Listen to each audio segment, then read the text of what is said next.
Welcome to episode 242 of Real Therapy, where we talk about how movies make us feel. I'm Donavon Thompson with my co-host, Daniel Wingfield. And today we are joined by Dr. Bruce Hutchinson of UCA Film to discuss the 1996 espionage classic, Mission Impossible. We had a great time discussing the way the film delivers information to the audience, and we talk about a problematic love triangle that may or may not hinder the overall plot. So be sure to stick around for that. This is Real Therapy, and you know what that means. They're gonna talk about how it makes them feel. They're gonna watch all the movie reels, cause it's Dan and Don in Real Therapy. It's real. Hey Bruce, how you doing? I'm doing great. I'm happy to be here on the first episode of Real Therapy. So thank you so much for allowing me to be on the new rebooted, brand new, shiny, awesome new podcast. It is brand new. It is shiny. It is awesome. And it was actually an accident. We wanted you on, or I wanted you on to talk about Mission Impossible, whatever, at some point. And just the way the calendar fell was like, oh wait, Bruce can be our last episode for Podcast 2 for 1, and then also our first episode for Real Therapy. And I wouldn't have it any other way, and I'm super excited awesome. that you're Thank here. you. We're just waiting until you feel obligated to be on every episode. So just let us know when that happens. Hey, and by the way, it would mean a lot to us if you would go like or subscribe to our YouTube channel, like us on Spotify, leave us a review. We're kind of rebooting the channel, and so that kind of gives us a new opportunity to find new listeners, find a bigger audience, and it would really help us out if you would do that for us. We'd really appreciate it. I'll do it. Thanks, Bruce. Oh, You're welcome. We appreciate it. That's yeah. one. And so, as we teed up earlier, we are talking Brian De Palma's 1999 1991 espionage classic, Mission Impossible. Isn't it 96? 96, 91, 99, 96. 96. I don't even know anymore. We're already off need to to a rough start. reboot. We're doing. Let's make a requel. It's Let's ruined. make a requel. So we're talking Mission Impossible by Brian De Palma and Tom Cruise. I have a huge affinity for this franchise. I've seen them a gross amount of times. I'm on my last movie to watch right now, which is Mission Impossible 2, before the final reckoning comes out this upcoming weekend. And I'm very excited to talk about this, because this is something I think I brought up like 2 years ago. I was like, hey, we should do Mission Impossible sometime, just because it's just, I think it's a little interesting, some of the things they're doing.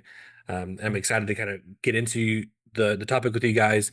I do want to ask Bruce and you, Daniel, what is like your relationship with the franchise? And then we can kind of start breaking it down. Bruce? I love the Mission Impossible franchise. I'm a huge fan. I own all of them. I watch them a lot. Although I hadn't gone back to some of the earlier ones in quite a while. The whole history of the franchise is super fascinating in the way it kind of, it was sort of strong, and then after like the first three, it seemed like it was going to go away and Jeremy Renner was going to take over, and then Mission Impossible 4 was this big success, and then suddenly it became this huge thing with Tom Cruise, and that's when it became known for these incredible stunts and all that kind of stuff. And so I've just been on board for all of it. I've loved all of it. I love spy movies in particular. And so, I'm also a James Bond fan. So Mission Impossible is right in my wheelhouse. And I love all the movies. Daniel? Yeah. I'm definitely going to probably be the least positive person on this podcast, just because I think for me, just the pure action films often leave something for me to be desired. And I would say I've watched a lot. I've seen at least through 4. I may have seen others after that. I'm honestly not even sure. What number is this one coming out? Is it 7? 8. See, that is my relationship with the franchise at this point. I will say my favorite one is 3, and I know that's like blasphemy to some people, but Bruce's ears are burning right now. But to me, that's the only one I've watched where I felt like I was actually invested in the stakes of the characters, or they felt real, like I can identify with this. Okay, I'm invested in your mission right now, other than just, generally saving the world or spies or Well, whatever. and that's certainly what the point of, I mean, obviously we could do every single one of these at some point, but Mission Impossible 3, is directed by J.J. Abrams and written by him. And the whole point was to try to personalize the character of Ethan Hunt and make him more relatable. So I can see, Daniel, why, that in particular is your favorite of the And then three of the Philip eight. Seymour Hoffman is Yeah. excellent, He was great. excellent in that. Yeah. Anyway, so yeah, I would say, I'm definitely coming at it probably from just a more critical perspective, just because, like we'll get into, there's some similarities between Ethan Hunt and Marty McFly in terms of their completeness before the movie starts and after the movie ends. But yeah, so we'll get into it, but that's kind of where I'm at. Yeah. Real quick, I did this big rewatch, and I love all of them for many different reasons. For each one, some are stronger than others. Um, but I rewatched three like a couple days ago, and again, I've seen them all at least 10, 12 times. Not even a question, Wow. easy. And I was watching three, and I was kind of like, oh. Bruce is right. I don't know if J.J. Abrams is a great filmmaker, but and like it's got some good stuff working for it still, but like it still kind of feels the most cookie cutter out of all of them to me. Watching them in like in a row. What's interesting is when you get to the later ones, they're all by Christopher McQuarrie, and they kind of start kind of feeling similar. Obviously, just the tone, the scripts, and those kind of things, and the way their dialogue works. But I was kind of watching them all, and I kind of felt that way. I don't understand your assessment, Daniel, just because if you don't like Mission Impossible 4, which is not my favorite, I think Rogue Nation is my favorite, but if you don't like Ghost Protocol, I can't help you, man. Like that movie, like it's Brad Bird, and they in terms of like an espionage spy movie that's like blockbustery, man, they killed it. And when you Yeah, watch that I movie, just want more flaws in my protagonists. Like that to me is like a key of like me caring about them, is them seeing realistic. And like to me, if you don't have any flaws, you've always got it figured out. You always end up having the upper hand because you actually did outthink the villain when we didn't think you did. It's like it's like the plot is interesting and twisty, and it kind of keeps me engaged. Like I'm following. It's not like I'm like losing interest while I'm watching, but I also kind of leave unimpacted. Like, yeah, there was some cool stunts and there were some cool visuals, but like, okay, like that, I know that's like, again, like blasphemy, but like that's just, I don't know. That's how they hit me. well, I understand what you're talking about for sure. I do think the thing that I think I mentioned this when we talked about Indiana Jones at one point, maybe it was Back to the Future episode. But I think one thing about Ethan Hunt is that he has the ability to be failing in the moment, and so it's making you really empathize with him and like, oh God, is he going to be able to do it, sort of thing. That where other action films or action stars, particularly modern action stars, they don't really have that kind of push and pull of. Like example, I think maybe you and I talked about this. There's like a thing, at least a rumor or whatever. There's a contract for Dwayne the Rock Johnson and Vin Diesel, like who you can't get punched so many times in your movie because it'll make you look weak, and like that's the absolute wrong way of thinking about this kind of stuff. Well, and And I'll that's say, what, I agree. I see what you're saying. Even in this first one, you do have lots of moments where you're invested in the moment of, is Ethan going to get out of this, right? But that's still like a character flaw. sure, yeah, and He has he's the perfect person internally, and so I think that's kind of where I get at with like, and even like just to kind of start digging into yeah, one. I'm curious, especially you, Bruce. You probably saw this in the theaters when it came out. Did it feel tropey at the time?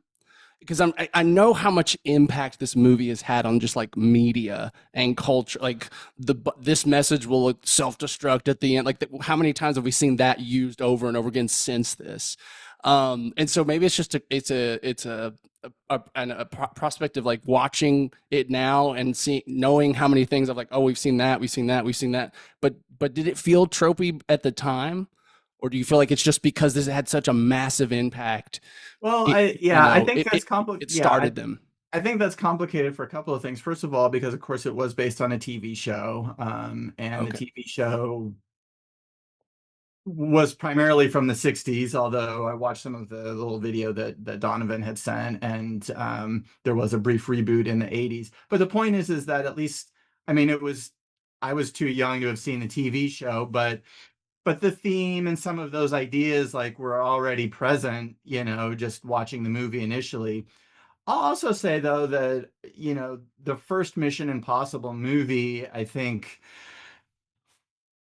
was probably I mean, especially when I think of all of them, uh, in some ways the least original. That is, I think when it came out in the late 90s, people didn't go, "Oh wow, this is something that I've never seen before." You know what I mean?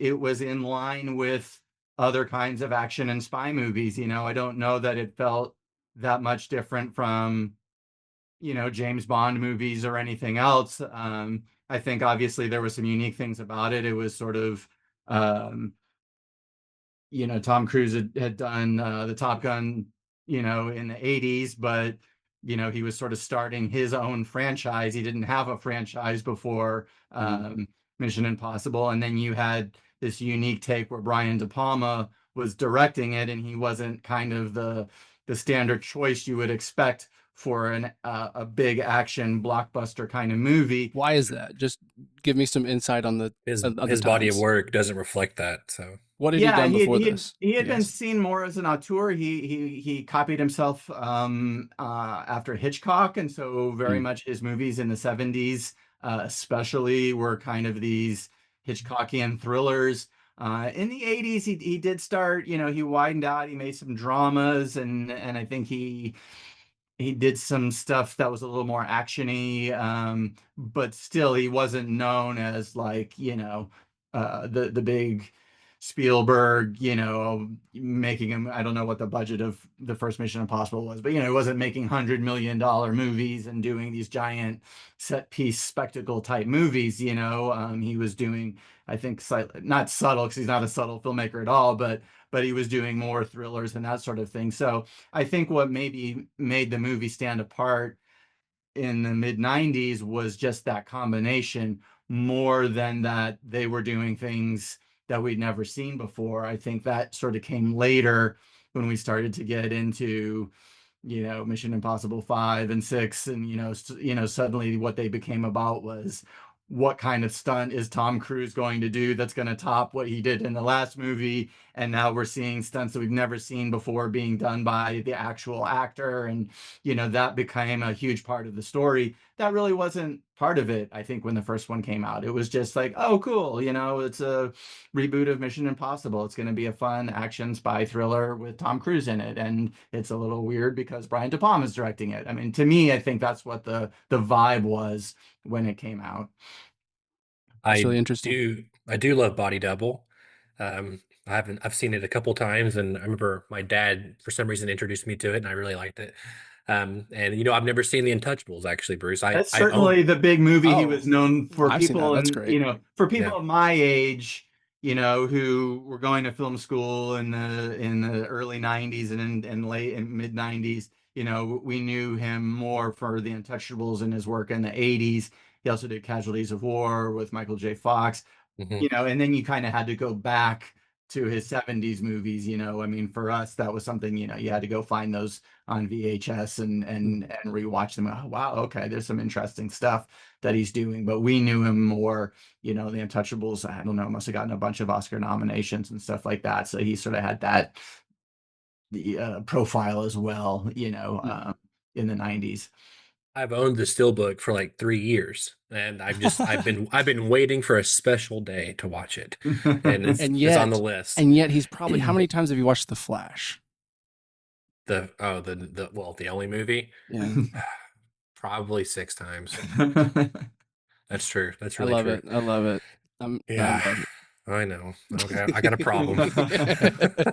So anyway, I've seen Ghost Protocol twice in the last week and a half. So I've Wow. watched it twice. So anyway, let's kind of start digging into this movie, and I'm pretty excited to kind of start talking about it. Um, one cool little thing here is I just want to talk about, just so I kind of prep our audience, is that and correct me if I'm wrong, Bruce, but the character of Jim Phelps by John Voight, he was a character that carried over from the TV show. Yeah. And so he was kind of like the leader, like the leader of the group, and kind of probably the protagonist in that case in the show. John Voight Yeah, didn't play him in the TV show, right? It was a No, no, different no. actor. yeah, Different. Peter Graves, who, again, for my generation, we knew him from the Naked Gun series, which, by the way, is Yeah. being rebooted. Yeah, Yep. yeah, And so that was kind of a funny thing. But I'll also say, again, even though I think, people of my age, by I was in my mid-20s when the movie came out. I mean, I hadn't seen any of the Mission Impossible TV shows. So, I didn't know um, him. that Jim, yeah, was like a character from the original. If you had asked me, I probably would have said, "Oh yeah, Ethan Hunt must be the main character from the original TV show." Like I didn't know anything about the TV show other than kind of the tropes of, this mission will self-destruct, and of course the theme song and stuff like that. But I didn't know anything about the characters. So I think probably you had to have been, I would say close to 40 or older going into that movie to really have a familiarity with the TV show, unless you just happen to have been a fan. But even then, it was the mid 90s. It was a lot harder to go back and watch that TV show. It was probably available on VHS and you could rent it, but you would have had to have a special interest in having done that. Yeah. For sure. Yeah, let's kind of start diving into this. So, um, the opening of the movie here, the first 4 minutes or so, we are, or yeah, first 4 or 5 minutes, we are getting kind of the opening stinger. So we're getting the roll of title sequence. And we're kind of getting the mission to Jim Phelps, right? The kind of classic, should you choose to accept, and we're kind of giving you the parameters and some of the things going on. So, a few things happening. One, a guy named Galitzin, he has stolen one half of the knock list. And the team needs to get photographic evidence of him stealing the other half and also selling it to a buyer. That way they can kind of get everyone all at once. And then we kind of go right into, we're kind of setting up from that moment, the plane moment, we're setting up the mission and we're getting the debrief, right? From Phelps to the team members. We kind of go around the room, kind of getting everyone's personality just a little bit. Um, and we're kind of just telling the audience, this is a great way for, like, here's what is supposed to happen. Here's how the mission is supposed to go. And it's a great way to kind of start subverting expectations, right? Yeah. So that's the first kind of 9 minutes, I think, right? Or first 10 minutes. Yeah, And about we 10 and a half minutes when they sort of start the mission. Yeah. Exactly. Yeah. And so it's pretty, I mean, we're kind of right there, right? We kind of know I think the inciting incident is to get the knock list and at least initially and find out, Or and let apprehend the bad Galitzin guy. steal the knock list, actually. Yeah, Yeah. yeah, Yeah, exactly. Let him seal it and then apprehend And him then and the get bad it back guy. from, yeah. yeah. Yeah, Um, exactly. I gotta say, it's really funny watching that first 10 minutes. I'm gonna just come out straight out and say it. I think it's bad. Uh, I Yeah, do. yeah. I don't mind the stuff on the airplane, and I think it's hilarious. The cinema of the Ukraine. I mean, like I Yeah. guess that you would reference like foreign cinemas. I think is fantastic. But that opening sort of laying out the mission and the banter between the characters, Yes, the banter. I think is so poorly acted and so poorly written. So Yes. Donovan, Daniel, to your concern about the movie, I think if they had tried to make, this movie more in depth in terms of the characters, it might have been problematic because I'm not sure Tom Cruise's acting chops for a more serious drama were there yet. You know what I mean? He was still a bit of a young I whippersnapper guess at this that is point. like 3 years before Eyes Wide Shut. Or Yeah, four. so Yeah. Okay. Okay. I think he's still in an early part of his career, and I think just kind of the way he and Emilio Estevez and the other actors kind of have the banter, like it to me, it just doesn't work. And luckily, it's Yes. very small, and we immediately move past it, and the movie never really has a moment like that again. But It it really is felt. kind of funny that right off the bat, we Yeah. just get this really poorly written and acted and kind of over obvious scene. It's laying out some exposition, but the whole thing about them like staying at like Jim staying in a fancy hotel in Chicago, Oh, it's kind of cringy, but it does what it needs to do It for does serve a plot. purpose plot wise. Yeah. Yeah, and then we But move on. But it is the it is kind of performances though. funny. It Yeah, felt theatrical. Like it felt like I was watching a play for a second, a little bit. It does feel Like play they like. like Yeah. yeah. even the blocking, it all just felt a little like unnatural. Like it felt like normal for like what you'd be seeing on like a stage, and you'd accept it then. But yeah, it is. It's not well acted. It felt very, and that's even what I'm saying. Like some of this, I'm like, was this cringy at the time, or like is this just my modern audience kind of being overly critical because of the way storytelling has progressed?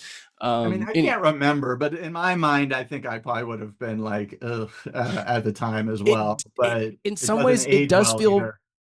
there is a certain level of cheesiness that just came with the 90s. I feel like even just like sitcoms and like it almost fits the era to me in a way. Maybe that's an inaccurate kind of perception. Like it feels like it dates the movie, that scene. Well, I'll agree and disagree in the sense that like a lot of movies sort of write this over obvious, like quippy jokey dialogue for characters, and you still see it happen sometimes. And anytime you do, I just sort of shake my head because I'm like, Yeah, people don't talk like this, and you're trying so hard to make these characters seem clever. They just sound like writers, they sound like they're yes, delivering your quippy dialogue, and it never kind of comes off very well. So I think there's a long tradition of some writers doing that. I want to give Mission Impossible credit though, because it doesn't keep trying to do that. Like sure. it literally, this is the only scene that does that. And you could imagine later on them trying to do that. Now, having said that, when we got to call out, I mean, the two screenwriters are David Koepp and Robert Towne, who are two of the greatest Hollywood screenwriters, of the last 50 years. And Robert Towne wrote Chinatown, and of course, David Koepp has done everything from Jurassic Park to I don't know what. I mean, he's done everything. He does a bunch of Soderbergh stuff. I mean, He does everything. he does everything. So these are great writers. But yeah, this scene Well, it doesn't could get just be us the off to a good performance. start. It could be the Yeah. performance and the directing that's kind of. I mean, maybe those lines Well, do work in a different with a different I I delivery. do think it does. I do think it does one thing here that's a positive is that it makes them feel cocky. Like it makes them because they're Sure. kind of being quippy and they're kind of just being playful with each Well, other. it And yeah, makes you yeah, relax about the mission. It makes you feel like, oh, this is no big deal. Like this is just yeah, they've done shit. They've done harder shit than yeah. this, And so I think that was probably and the that is intent. useful. Yeah. I think that was the intent was to get them to feel like they're quippy and making jokes and like it's not that serious. And then that way, because once we get past the failure of the mission, because like there is like even some like playfulness in the mission too. They're talking to each Yes, other, and I think that's they're like and enjoying that's it. They're like, more this is yeah fun. We're they're just enjoying it, and it's spies, and you it's know. more and it's more fun than I think and better, and that's kind of something I think that carries on in the rest of the missions is they're kind of poking at each other during the mission, Yeah. which I think works. But again, I think that's the intent was to kind of set up like shit's about to not go good for Ethan because Right. from that Right. point on it's not really a funny movie. Yeah. You, No, it's not. No, And it is no. also interesting looking at There's a Tom couple Cruise moments and that are looking at interesting. at his evolution as an actor because one thing he's always specialized in is the shit-eating grin, which he uses in that moment. Um, and the shit-eating grin is a really funny aspect of what he does because I don't think he had mastered it yet. Um, because I think initially it makes him unlikable. Later mm, on, he figured out how to wield it in a way Yeah, sort of self-consciously or in a self-aware manner that made him more likable when he did it. I mean, even just a couple of years later, you watch Jerry Maguire and yeah. he flashes that same smile and it comes off completely differently. Here, you're right, it sort of comes off as this cocky, you want to punch him in the face a little bit. well, he's got a little And maverick in there there's in the another beginning. scene later I want to get Yeah. into because that I think highlights that as well. Yeah, and before you're right to mention Maverick because Maverick was the kind of character you wanted to punch in the face, but purposefully, like that was Yeah. part of what the character was supposed to be. Ethan Hunt, it's a little harder to get the sense that you're really supposed to feel that way about him, but you kind of do, but only initially, and obviously that goes away pretty quickly, and he becomes a more serious character. Yeah. Maverick is the kind of guy that like you hate him because he's going to steal your girl, Yeah.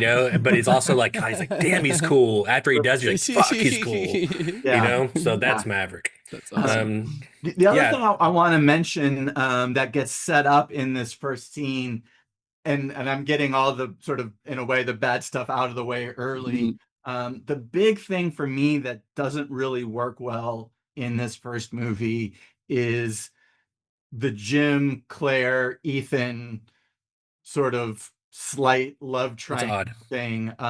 Yeah. It's very bizarre for a lot of reasons, and even again, Donovan had sent us sort of this video, and apparently this love triangle was a bigger part of the script, and it got kind of cut down, but it really should have just been cut down all the way. Yeah. So Yeah, first of all, of course, we have Jim and Claire who are married. Jim's twice Claire's age, and now I think that is something that probably is a more modern take on, I think during the Yeah. 90s that wouldn't have been as big a deal. But then we have this sort of thing where maybe Ethan kind of has feelings for Claire, um, which I guess, to counter what Daniel said, gives him some complexity as a character, that he's maybe in love with his boss's wife. Yeah, But but I'm I feel not like we're sure. supposed to be like, of course, yeah. I mean, look at her and look at him. Like but I feel like Yeah. it's like the movie is like it's not condemning that behavior for him. But yeah, and it but makes him really, unlikable.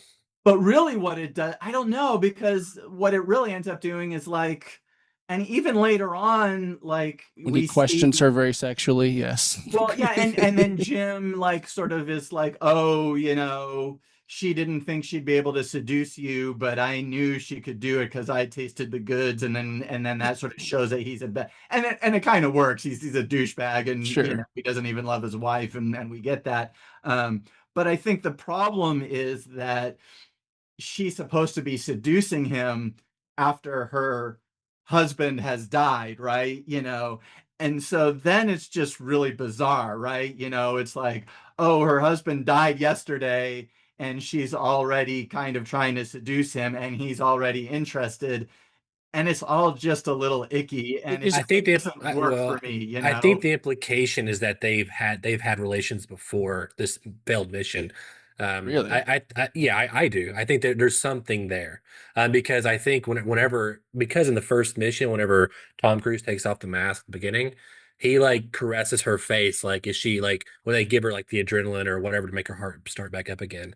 They're like doing that basically to I like think Mm, there's a sense that he's mm. attracted to her, and I think that's supposed to be used against him. I don't think they've ever actually consummated anything. oh, Um, I do.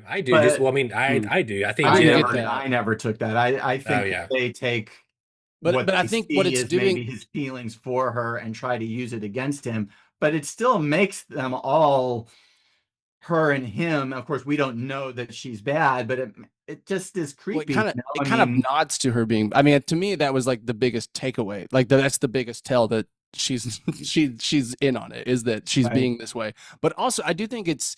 I didn't read that Donovan they had made love or like had connection before, but what I did read is like the movie wants us to want them to be there. That she's the hot leading lady, he's the hot protagonist. Movie brain says they're supposed to be together, I right? don't think that either. I don't think the movie is wanting us for them to be together either.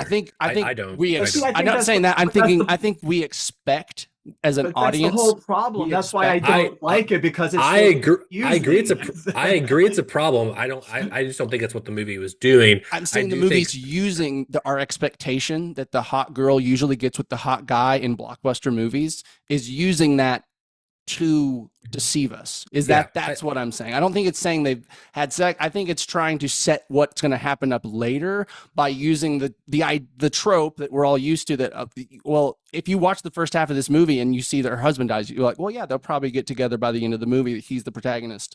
She's the hot assistant. It's just that's what movies do. That's what blockbusters do. Yeah, and I get that maybe the movie's setting that up, but again, if it's trying to set that up, it's just setting us up for something that's icky, right? Yeah, but to me that's He just has like that's died, kind and of because like it happens 90s so quickly afterwards. I mean, I get that romance can happen in an trauma bonding accelerated happens, pace, right? Yeah. but like she barely grieves at all. Like, she basically never really seems upset that he's dead the entire time. Now, from a plot perspective, I think part of what the movie then says later on, and what we hear from Jim, is that he has got to believe that Claire isn't in on it, right? And so they use the romance to sort of try to, the idea is that Jim and Claire have decided to use the romance to blind Ethan to the idea that perhaps Claire is in on it and is a bad guy. But I think it's already justified by the fact that Ethan would do anything for his team, and she's part of the team, and she's there. And to me, that's almost enough, that he trusts his team. And then, yeah, later on, there's a mole, and I guess he's got to believe that she's not the mole. But it's just, Yeah, I I mean, agree maybe there's he could just icky, but do also without it and just think that he would trust her because, she, maybe even naively, she says, like, well, I'm coming with you because, like you said, if I'm alive, then I'm a suspect. And so I want to go with you and I'm going to help you. And I think that that probably would be enough and the audience would buy it. And that's all we would need. And the whole romance thing, I think, just adds just this weird component it that doesn't is. really work.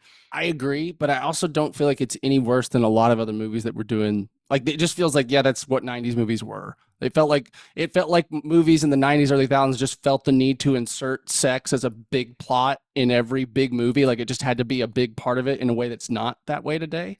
That like I think even we know there's studies that like younger viewers don't want just sex scenes in their movies for no reason. In the 90s, you did want that.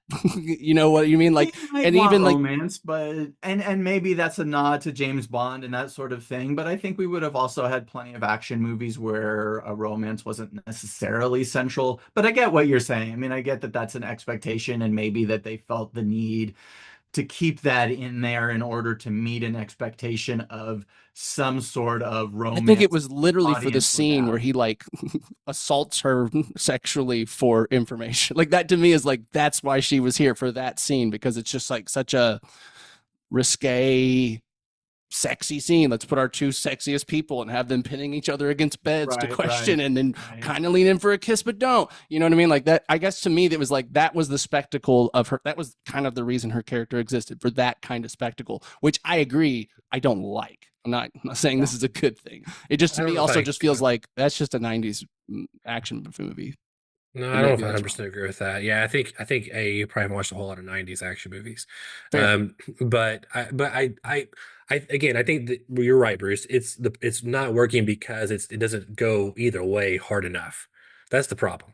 Yeah. But I do think that another interest I do my one of my favorite parts of the movie, and it's not really plot reason, but it is when they're having the conversation with Jim at the diner, Jim and Ethan, where I like the idea, and this is something that the later movies do and that other espionage movies have done, is when they're like it's basically a Rashomon effect where they're retelling something and you're seeing different perspectives and like basically planting in the audience like, oh, maybe this person did that or this person did that. I like that kind of stuff, and I lean more into that later in the later films. I think Yeah. makes it more interesting. We'll get into that. Yeah. Yeah, for sure. Um, for sure. So yeah, so at 10:45 the mission begins. And this is one thing I think too that Brian De Palma's an interesting choice is because his use of like Dutch angles and then point of view shots. Yeah. It really feels like Mission the first one and Rogue Nation are like they're my favorite probably just because the first one just holds a special place in my heart, but also because of Brian De Palma. Like I like this really auteur, this kind of just odd kind of I don't know just cinematography compared to other blockbuster action films at the time.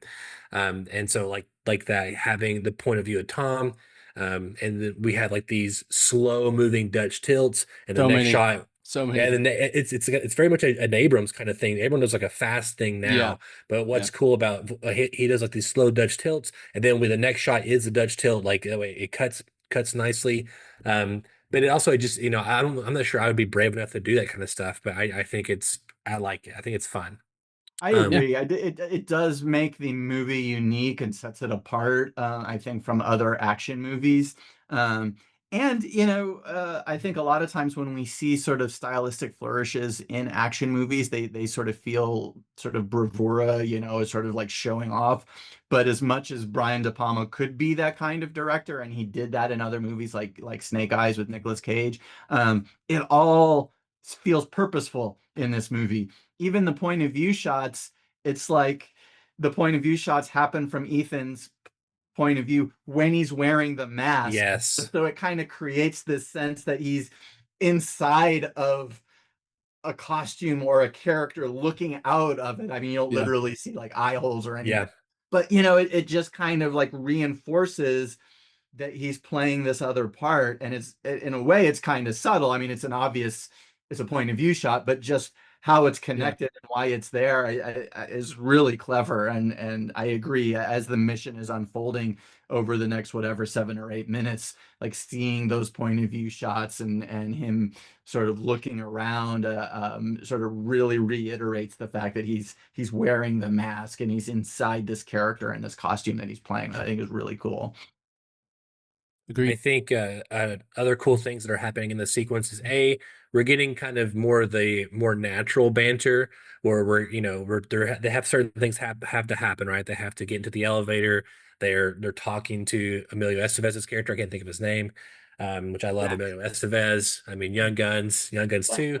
And I love that kind of banter again. That kind of stuff carries on, and it gets much better in the later movies, and I think that's what kind of separates the Mission Impossible franchise from other movies like that.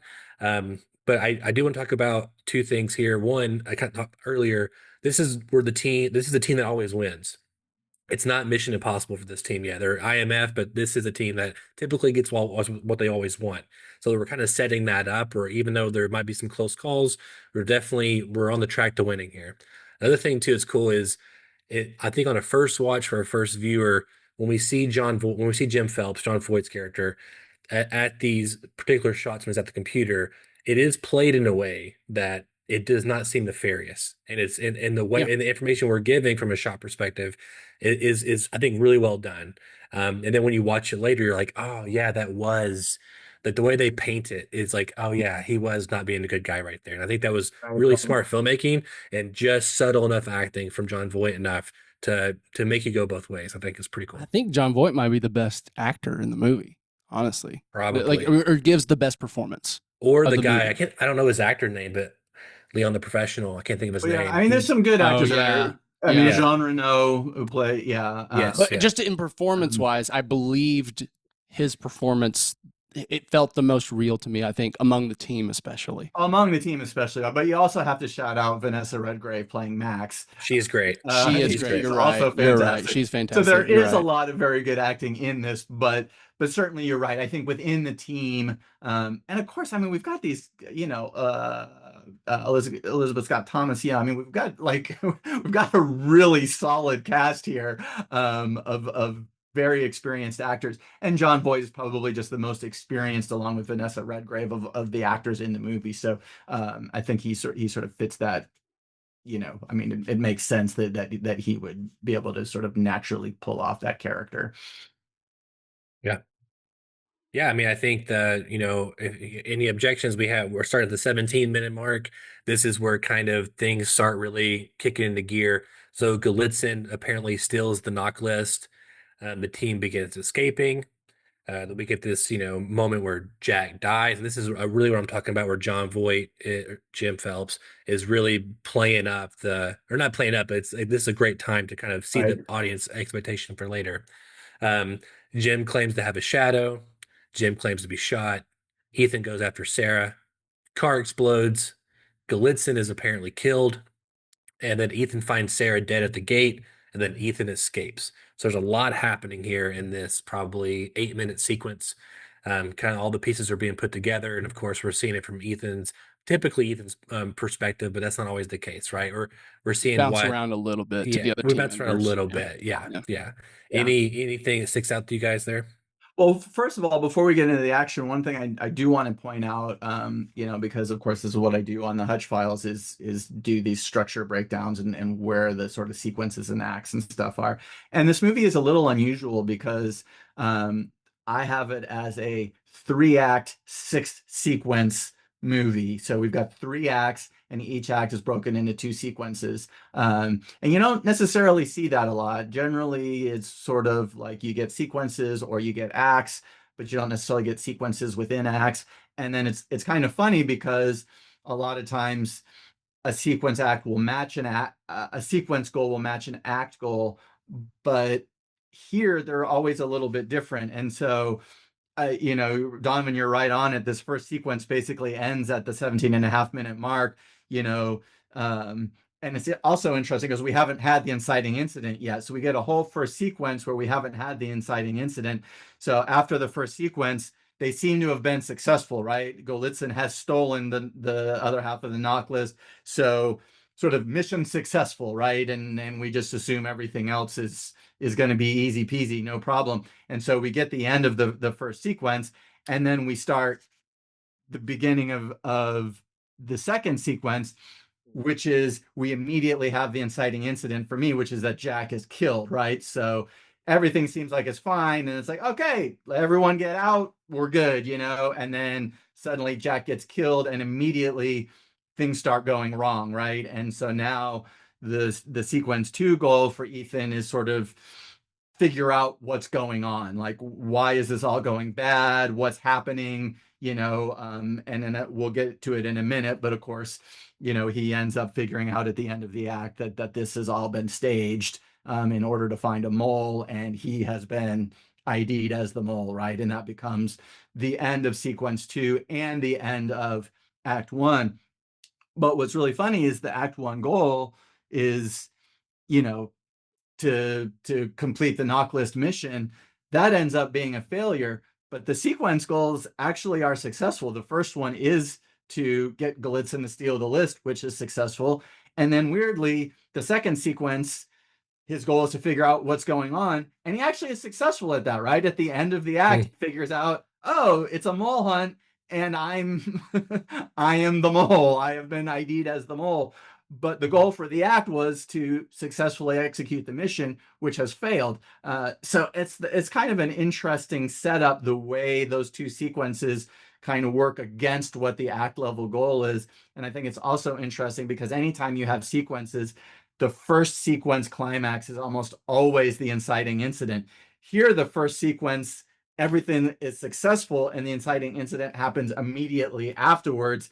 And then that's where the real action starts, right? And all the stuff that you were talking about kind of really happens after that, because like you said, there's a close call or two in the first sort of part of the mission, but largely everything goes the way they want it to, and it's successful. And then of course, immediately it turns into a shit show and people are getting killed left and right.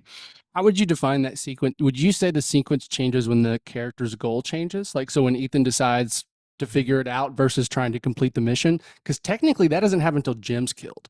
He's still trying to complete the mission while his team is dying until Jim dies on the bridge. And then he's saying, guys, okay, abort. That's the first time he says abort. And so you're right. Struck, like, it feels like that's a different sequence when people start dying, just because everything changes within just the pacing, but it is interesting that, like, Ethan doesn't actually start wanting to know what's going on until he's given up on the mission, which doesn't happen until like the end of the killings almost. And in a way, if you wanted to, you could just sort of broaden the description for that sequence and just basically say sort of like deal with. Yes, sure. Right. Yeah. So you're right. You just broaden that out. So you're right that he isn't sort of trying to figure out what's gone wrong exactly. He is still just dealing with the ramifications of that, because he keeps, Jim is saying abort. And of course, now we understand, as Donavon pointed out, that he wants to abort because, he wants, to get away with the list, which he doesn't, by the way, realize is fake. So he wants the list out of there. But it does bring up a question, though. Ethan isn't aborting, right? Ethan keeps going after it. You were right. Do you think he's actually wanting his team to abort then? Like does he want them not to die? That's because really it feels like question. The movie is setting up like he intended everyone to die, even Ethan, kind of, or I guess maybe the idea would be he set up Ethan to be the mole. intentionally, which means he intentionally killed the rest of the team. That's like the vibe I get from it. I don't know if that's intentionally, like if Jim says I did all this on purpose, I planned it out every Yeah, step, I but think that's you're the right. I mean, feeling. the team has to die, right, for his mission to work. So, So maybe you it's know, just he knows Ethan well enough to know he won't. I think that's And like, my assumption. Yeah. yeah, And also, well, yeah, I mean, because he knows that. Correct me if I'm wrong. He thinks it's the real list at first, right? yes, Yeah. Yeah, he believes Joe. it's the real Yeah. list. Okay. Yeah. Yeah. One thing I want to kind of ask you, Bruce, is that you saying that there is a success at the end of Act One where he figures out what's going on, but like it's only half. He only figures out half. Like Kittredge, it's a success in terms of Kittredge's perspective. Kittredge believes he knows everything that's going on. Now he thinks that yeah. Ethan's the mole, but Ethan only knows half the. He only knows half. He knows he's not the mole, so it's not a complete success. He He knows only that. figures out why But there's other agents there yeah, that he doesn't figure out. he figures out what has gone wrong with the mission, right? So But the has Well, he? mission, Well, half. I guess so. You're right because you're right. You're right. You're right. Yeah, because they set it up. They I set it mean, up to fail. I guess. I mean, obviously you're right. He doesn't know who the mole is, but at the end of Act One, he understands that the reason all of this happened is because there was a mole hunt and someone has, set him up, and that's Okay, I why see what you're saying. Yeah. that's why these things have happened, right? Now, of course, if he knew everything, the movie would basically Well, I agree. That's what he I'm would saying. be 3/4 of the way through it. He would just have to catch the bad guy. Yeah. But he knows that the mission didn't go wrong because of the bad guys, right? He knows the mission went wrong because it was a mole hunt and it was always meant to go wrong. Does he Uh, assume then that they killed his team? That these agents killed his team? If he's assuming there was no bad, No, like I don't in think the so. end there was bad guys. John Renault's character is there. We find out much later that's basically he was a bad guy doing what the team thought would be happening essentially. But at that point, if he's saying, yeah, this was a whole setup, would his assumption then be like, okay, then you guys killed my team to you know what I mean? Like I don't know. There's a little gray fuzzy for me. yeah, I I mean, obviously don't the think so. question, the question then becomes at the end of Act One, well, who is the mole, right? Right. And since we believe Jim to be dead, and the way Kittredge has set it up is sort of like, okay, well, the only survivor must be the mole, and the survivor is Ethan. And then, of course, a few minutes later, Claire shows up. So now we've got two potential moles. But of course, we're not necessarily thinking through all of this because the movie is working pretty rapidly. Later on, of course, Jim points to Kittredge as being the mole. Did y'all assume that in this conversation? Because I did. As soon as like for one, it was just how cocky he was, but the fact that when Ethan's calling, he's like, "What? You're in Prague." That's surprising him. And I know that makes sense from Kittredge's point of view. He's there to pull this off. But I agree, we're aligned with Tom Cruise, and like we don't believe Tom Cruise did this when he's being accused of it. And to me, it just felt like, oh, it's probably. I mean, like the natural assumption is who else has been working behind the scenes? It's probably Kittredge. Like what better way to? I guess I think I that was guess the for writer's me, intent. I don't really try to figure out who the mole is at that point. Okay. And maybe other audience members do, but I guess at that point you're just sort of following the next steps, Well, and he's just in the scene. He's an antagonist to Tom. He is very antagonistic, and so Right. it even just seems He now. seems like the bad guy, right? He Well, seems like he's going to yes. be the bad guy. Well, I And think so, I think you're right, Bruce. Whenever he calls, the audience doesn't know there is a mole yet, right? And I wrote that down. Ethan calls Kittredge, but Kittredge is already there. Like I put that as a note because obviously right. it purposeful for the writers. That way, whenever he's accused later, then it's like, oh, if that's stuck in the audience member's head, that like little evidence to support that fact. That which is it works both ways. He's It also does. there for a reason, and later, it's evidence against him. Yeah, I think if you do question, okay, who's the mole? If you're at the 30-minute mark and he escapes, and then your first question, okay, well, if it's not Ethan, who's the mole? I think Kittredge, you're right, has been set up as the fall guy, as the natural choice to be that person. Yeah. Yeah, so at the Ethan escapes, obviously a really cool Love the waterfall running moment. sequence. Oh, Yeah. it's iconic, I think, right? Yeah. Yeah. Very cool stuff. And then at the 32-minute mark, Ethan finds the safe house.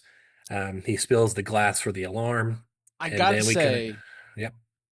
it felt really unrealistic to me that they wouldn't know about the safe house and check it out. Like that Mm. never happens. That you know what I mean? Like to me, it's like why you wouldn't know where one of your team's safe houses. Wouldn't you be the one setting those things up? You know what I mean? Like or like I mean, I guess Well, if they're no, but so that's off the actually grid, like th- but it just felt a little bit like that's I don't know. you mean why Kittredge wouldn't know about the safe Yes. house? Why are they not? Well, Well, oh, they our agent actually escaped. Where would he go? I don't know. they do give us the dialogue, and now I guess maybe this is a minor plot hole, but when Jim is watching when he is getting the mission on the plane and they're assigning his team and they say who his team is, they say Ethan will run point and it will be a safe house of his choosing. Um, But I so assume that means we have multiple safe houses. He can pick which one we use. Like that to me is like spot. That's espionage. There's always multiple safe Yeah, houses, and you don't use it unless you need it. Or but you don't reverse know. psychology is that maybe Ethan's like, I'm gonna go where they don't think I'm gonna go, which is the safe house. Like I that's hear that, but eventually that like to me I'm like yeah that makes sense if you're here for like 30 minutes and leave, but you're here But for like a long no, time and you now keep coming back, and eventually wouldn't they just like go check? I'm using all of the movies now to back this up. And of course, that's Okay. not fair because all the Yeah. movies didn't exist. But I think when you watch all of the movies, the idea you get of IMF is that these people operate on their own. This yeah. isn't like the CIA, where the CIA already has all of these safe houses and could just go and check out all of these safe houses.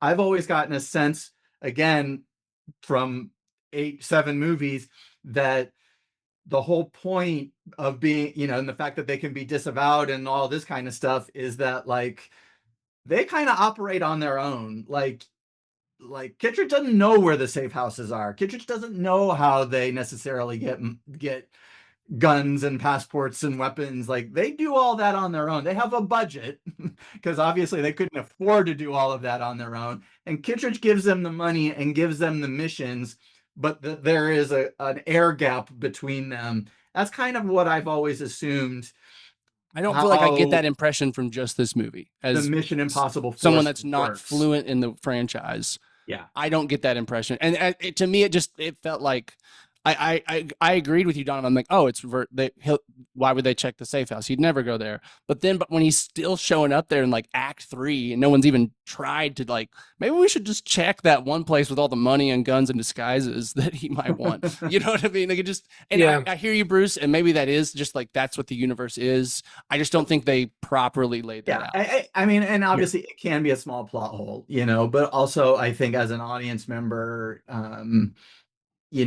I think when a movie has forward momentum, you're not necessarily thinking, because Kittredge isn't what Act Two is about. You know what I mean? So we're now dealing with finding the mole and Max and all of this kind of stuff. And even though maybe Kittredge is set up as a potential mole, we're not necessarily thinking about, oh, like Kittredge is trying to find him. We really just forget about Kittredge. The movie just says, okay, he got away from Kittredge and now we're in this other part. So I just don't think about it. And I think sometimes I get what you're saying. Technically, that might be a plot hole. But I also think if you keep the audience moving forward with the movie, you keep them from thinking about those other things and you can get away with moments like that. And I don't necessarily have a problem with it. I agree, except that I do think Kittredge is kept involved in the scene because when is it Claire that shows up? The whole Yeah. premise of the whole thing is did he send you? Did he and I'm gonna go back. I need to go. If you go, you'll die. Like I do think it is kept in like I feel like we're still dwelling on it just because of that.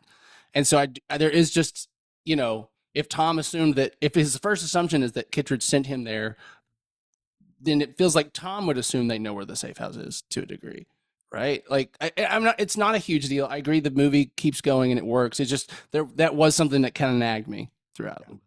I do want to point out one other thing before we move on, which is that second sequence where everybody's getting taken out and Ethan is trying to sort of figure out what's going on, and he's on the run, and he's trying to keep the mission going, especially up until the point where he calls Kittredge.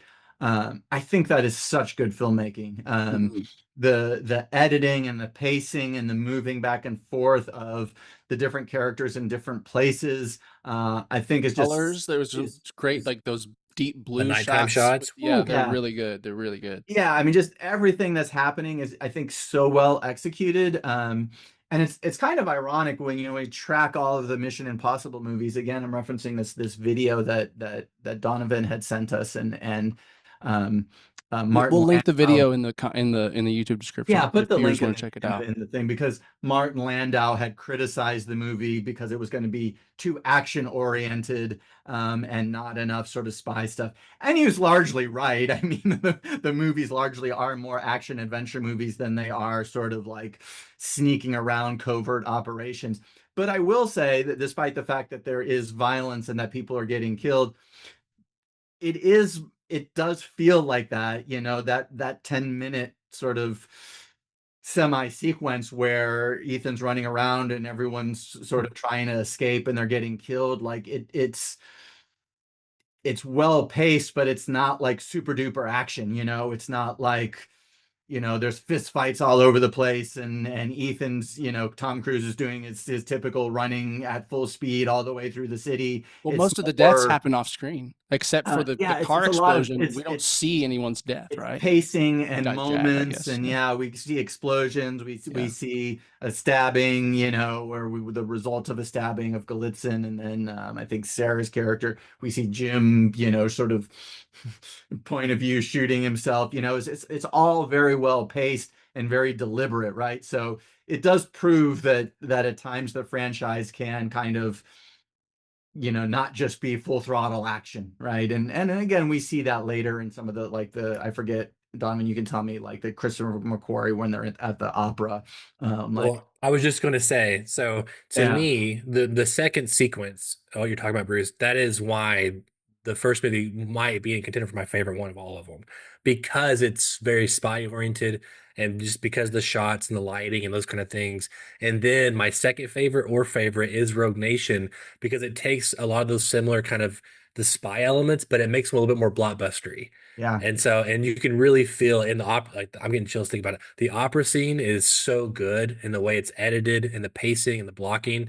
But it is obviously heightened to a blockbuster level versus what we're getting in the first movie. yeah, But yeah, no, that's why I like both those two, because it feels more spy than some of the other ones, like more right, old school spy movie, I should say. yeah. Um, yeah, so we can kind of start diving into, he, well, yeah, the alarm. So he spills the glass for the alarm outside the safe house. This is something I'm a little confused about. I think just because it was happening quickly and I just really didn't grab it. We know that he's looking for, or he finds the Bible, Job 3:14, the verse. And then he starts emailing people until he falls asleep, essentially. But I just don't understand. And he's like doing it in different languages too. Yeah. It looks like it's And the same email. He's to the same person, but he's sending multiple and is emails. he using like the CIA server? So a couple of things with this. Yeah, so there are some problems. It's definitely partly one of those like computer things that doesn't really make any sense kind of things, where he's Before the sending internet was like a emails standard. to Yeah. Job at whatever. Like those emails make no sense. But I also want to point out that if you were an internet user in the 90s, Usenet, which is what he is on, Okay. Hmm. was real, and it was the main way that you would talk about things on the internet. So Usenet was kind of like a website sort of, and basically, and so it's like lost on everybody now, but it was basically a huge set of discussion groups. So you go to Usenet, and there would be hundreds, if not thousands, of topics. And we see that, right? So it would be on everything. It would be sports, games, Bible, culture, politics, and they would have these little addresses, and it would be like alt.bible.net, or alt, like I used Hmm. to, like, I'd follow the Red Sox. It would be like alt.redsox.net, and then you go into it and it'd basically just be a discussion group, and people would be posting, I mean, kind of like on social media now, it'd just be like a post of like, oh, should they fire the coach? And then there'd be a whole bunch of conversation and discussion about whether that should happen or not. So the whole idea of the Usenet makes sense. And it makes sense that when he gets on there, he doesn't know which group in Usenet he should go to, right? And so basically he then does a search for, when he puts together Job 314, and then it's Job 314, which is also really funny because John 314 is like famous biblical. 316. Yeah. Oh, it's 316, isn't it? Yeah, Okay, yeah, that's yeah. right. Because I was like, isn't it normally John? But yeah, so then he figures out that it's a Bible thing, right? And so then he's like, okay, because Usenet would have been the main probably place to go to start looking for Okay. that sort of thing. So that makes sense. But it also makes sense. Okay, there's all kinds of Bible groups, um, and so he's going into them looking for the group that they're using to have these covert conversations Gotcha. about selling the knock list, um, but the idea that he would just randomly be emailing whatever it was, Job at 340 or whatever he does, like Yeah. that part makes no sense In because like when every you go into language, a right? user Whatever. group, Yeah.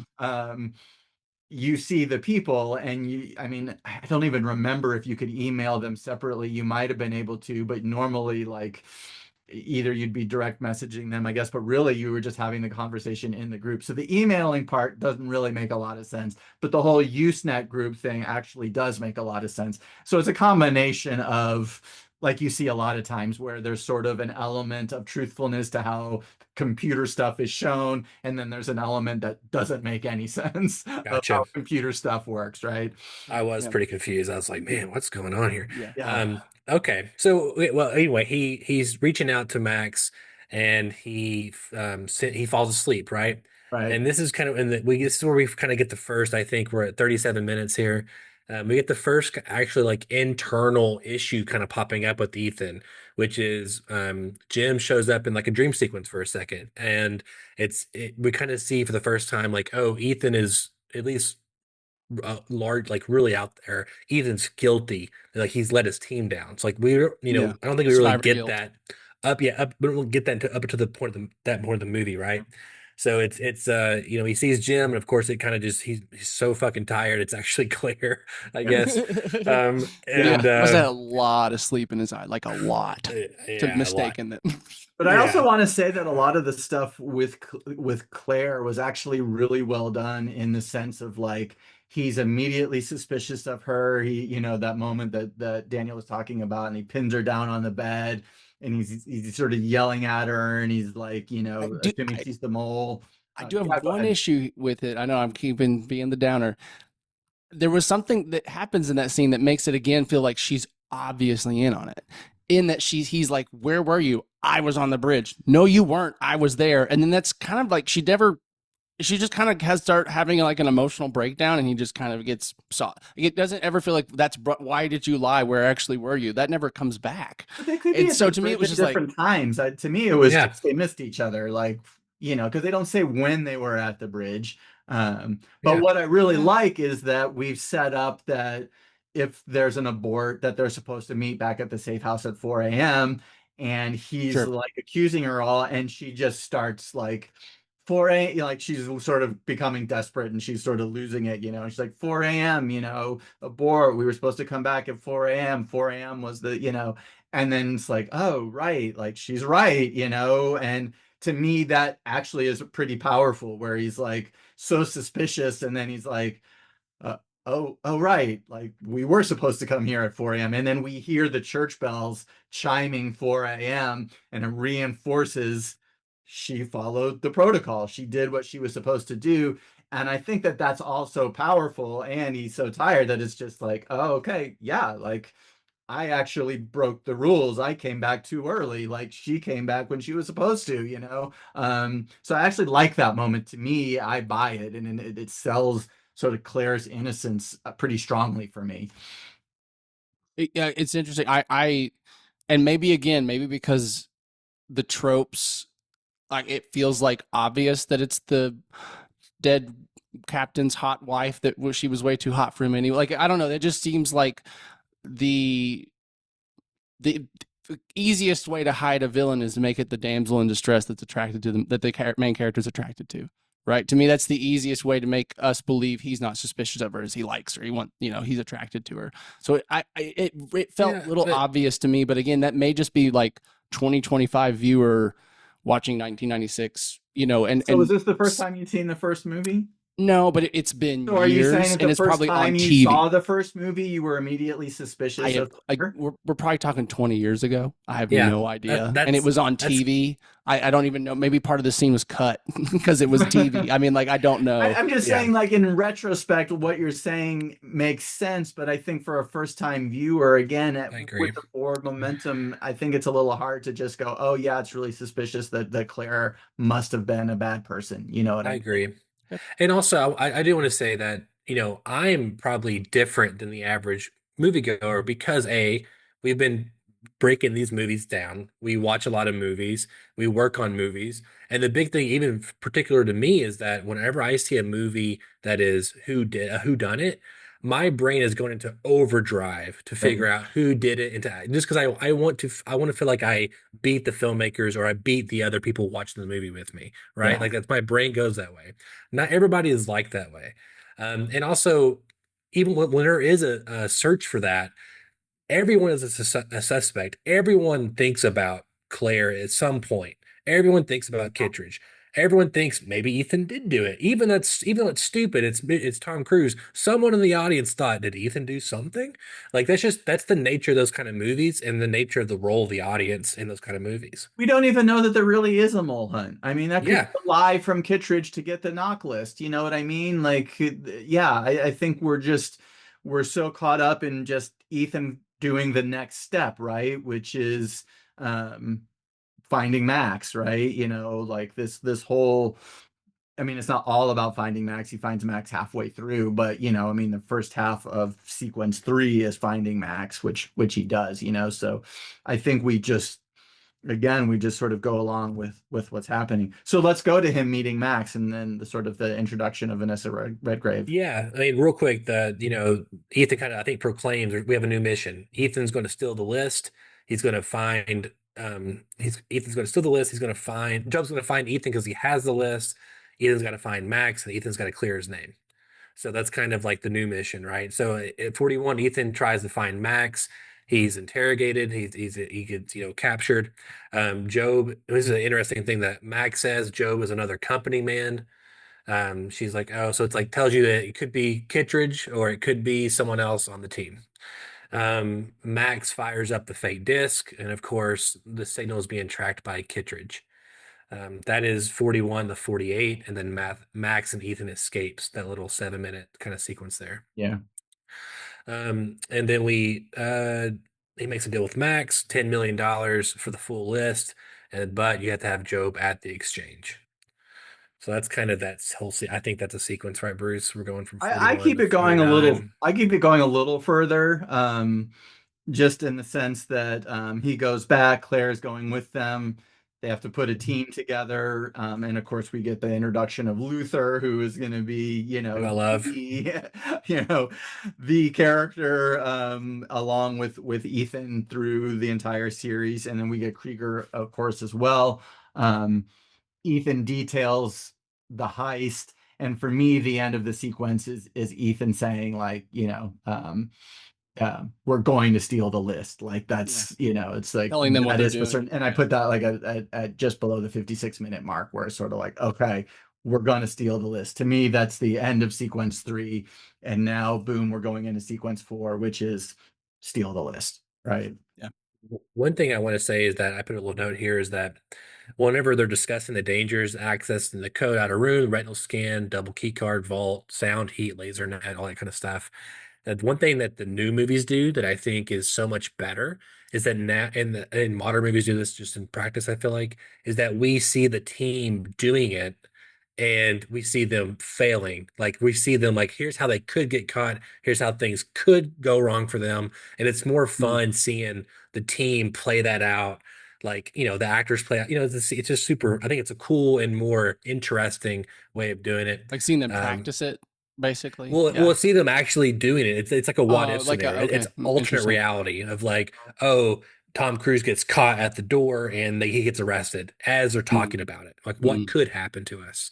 And I think that is a more interesting way than just seeing, um, seeing the vault, the key door open, the vault, and the stuff like that. I think that's fine, but it's an older way of doing it. And I like the newer way. There's a lot of variations on how to do it, I think, that are more clever. I mean, you can of course look at Ocean's 11 too, Yes, Well, I yeah, feel like where they're you're even sort of they're getting subverting description this as it's happening. You're almost getting flash forwards yeah, and that just you don't know about till later. Yeah, yeah, yeah. I mean, yeah, yeah. there is a lot of clever ways to do it. The good thing about it though is that it is relatively short. sure, They do keep it pretty quick, and as he details, what it's going to look like and what's going to happen, as he details the heist. It's like 1 or 2 minutes, so it's not. yeah. We haven't like completely ground the story to a halt as he's giving us this super long explanation. Right. Yeah, I don't think it's bad. I like how we've kind of progressed that kind of Sure. storytelling. 56-minute mark, you said, Bruce, we're at Langley. They set the fire alarm off. Claire sneaks into the side door. Team A. What's the guy's name? What's the Leon I'm gonna call him Leon the professional. Krieger.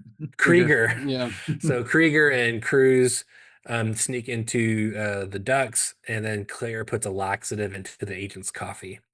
And then we're at the hour-minute mark. And again, this is kind of the start of act. This is like the midpoint of the movie, right? I assume. So Yeah, we're it's really still in sequence 4, actually, which so Act so Two, we're still in Act 2, and I would say Act 2 ends when sequence 4 ends, which is going to be they when they successfully, successfully get out, which is interesting, just because typically like Act Two, the end of Act Two is the last point of fail or one of the points of failure, right? Is that I mean like I guess That well is, well, I mean, that is often the case, and that's part of why I like, when I teach all of this stuff, like I'll often point yeah out, well, the end of the second to last act is often characters at their lowest, but not always. It's not a formula. A yeah lot of times people talk about the idea that characters have to fail, but actually, if we look at the sequence goals, they succeed at every single sequence goal. They never fail at any of their sequence goals. So you can still do that and have a movie be exciting and compelling and have the stakes be high and have characters struggling without and still have them succeed at each goal that they set themselves up for. They succeed all the way through, so just to lay out, for sequence 3, I sort of had make a plan to flesh out um, who the mole is by by setting up stealing the list. But there's a lot of moving pieces that they have to put together before they do that. And then they're successful at that, right? They get the team together, they get Max on board, they do all the things that they need to do to prepare for that. And then sequence 4 is going to be the steal the list, which they successfully do as well, right? And then for me, the Act 2 goal that puts sequence 3 and sequence 4 together is to get the list and set up the mole, right? Which is putting both of those things together. And of course, those are yeah successful at that too. But yeah, so back to sequence 4 then, which is obviously I think the most famous yeah kind of stretch of the movie, is the stealing of the list. And again, it's an action scene, but it's not really an action scene, right? That is, it's not fighting and running and all of this stuff. It's filled with tension and suspense, and yeah is the guy going to come back in time, and is he going to set off the sound thing or the pressure plate or this or that or whatever. And then of course, one of the best things about it is that we're already suspicious of Krieger, right? We've already set up Krieger as an untrustworthy character from the start, which I think is really smart. yeah it's super smart. Because because the bad guys we don't know who they are and they're off in the distance. We kind of need a closer in antagonistical force, which is Krieger, right? And so, you don't quite trust Krieger. You don't really know, is he gonna sort of betray Tom or not, or Ethan? And of course, at the end, um, You already did.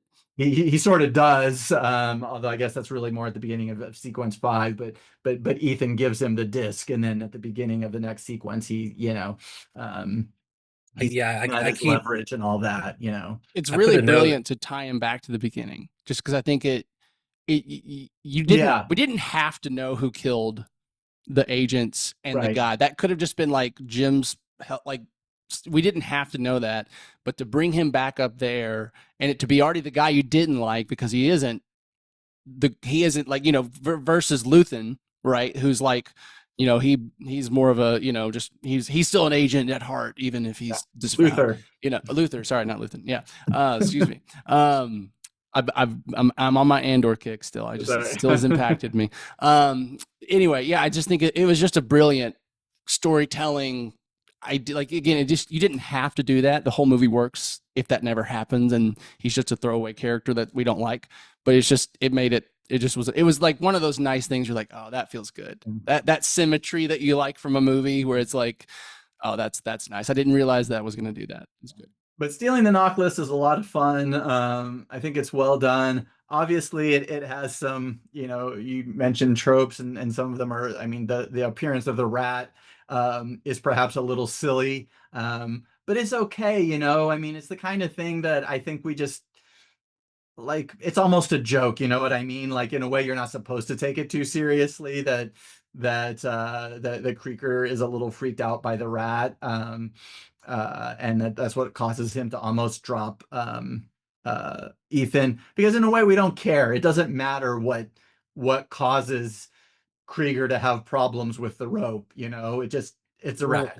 But I I was also gonna think it s- makes him more unlikable, right? Like well, it makes it he's no, not only is he like a jerk and doesn't value life, he's incompetent, right? yeah, Like yeah. So I was gonna say that Yeah, a couple things happening here before the disc scene where they're fighting over it is the rat thing and he drops him, but also he sneezes and yeah, it sets the sound yeah, alarm, and so it makes yeah. him unreliable. And so yeah. it makes him sloppy, unreliable, and so it's already planting really smart seeds of like, I don't think he's bad at that point, but whenever he's doing the money thing, it just kind of keeps layering in Yeah, like it becomes a easier turn. to dislike him by the time we Yes. finally learn that he's a bad guy. One Yeah, thing and I I think it's super just thought smart. about, and it again, I'm probably being too critical, but if he was in on it the whole time, wouldn't it have just made sense for him to drop Tom Cruise in that room and like, wow, we caught Tom Cruise stealing the list again.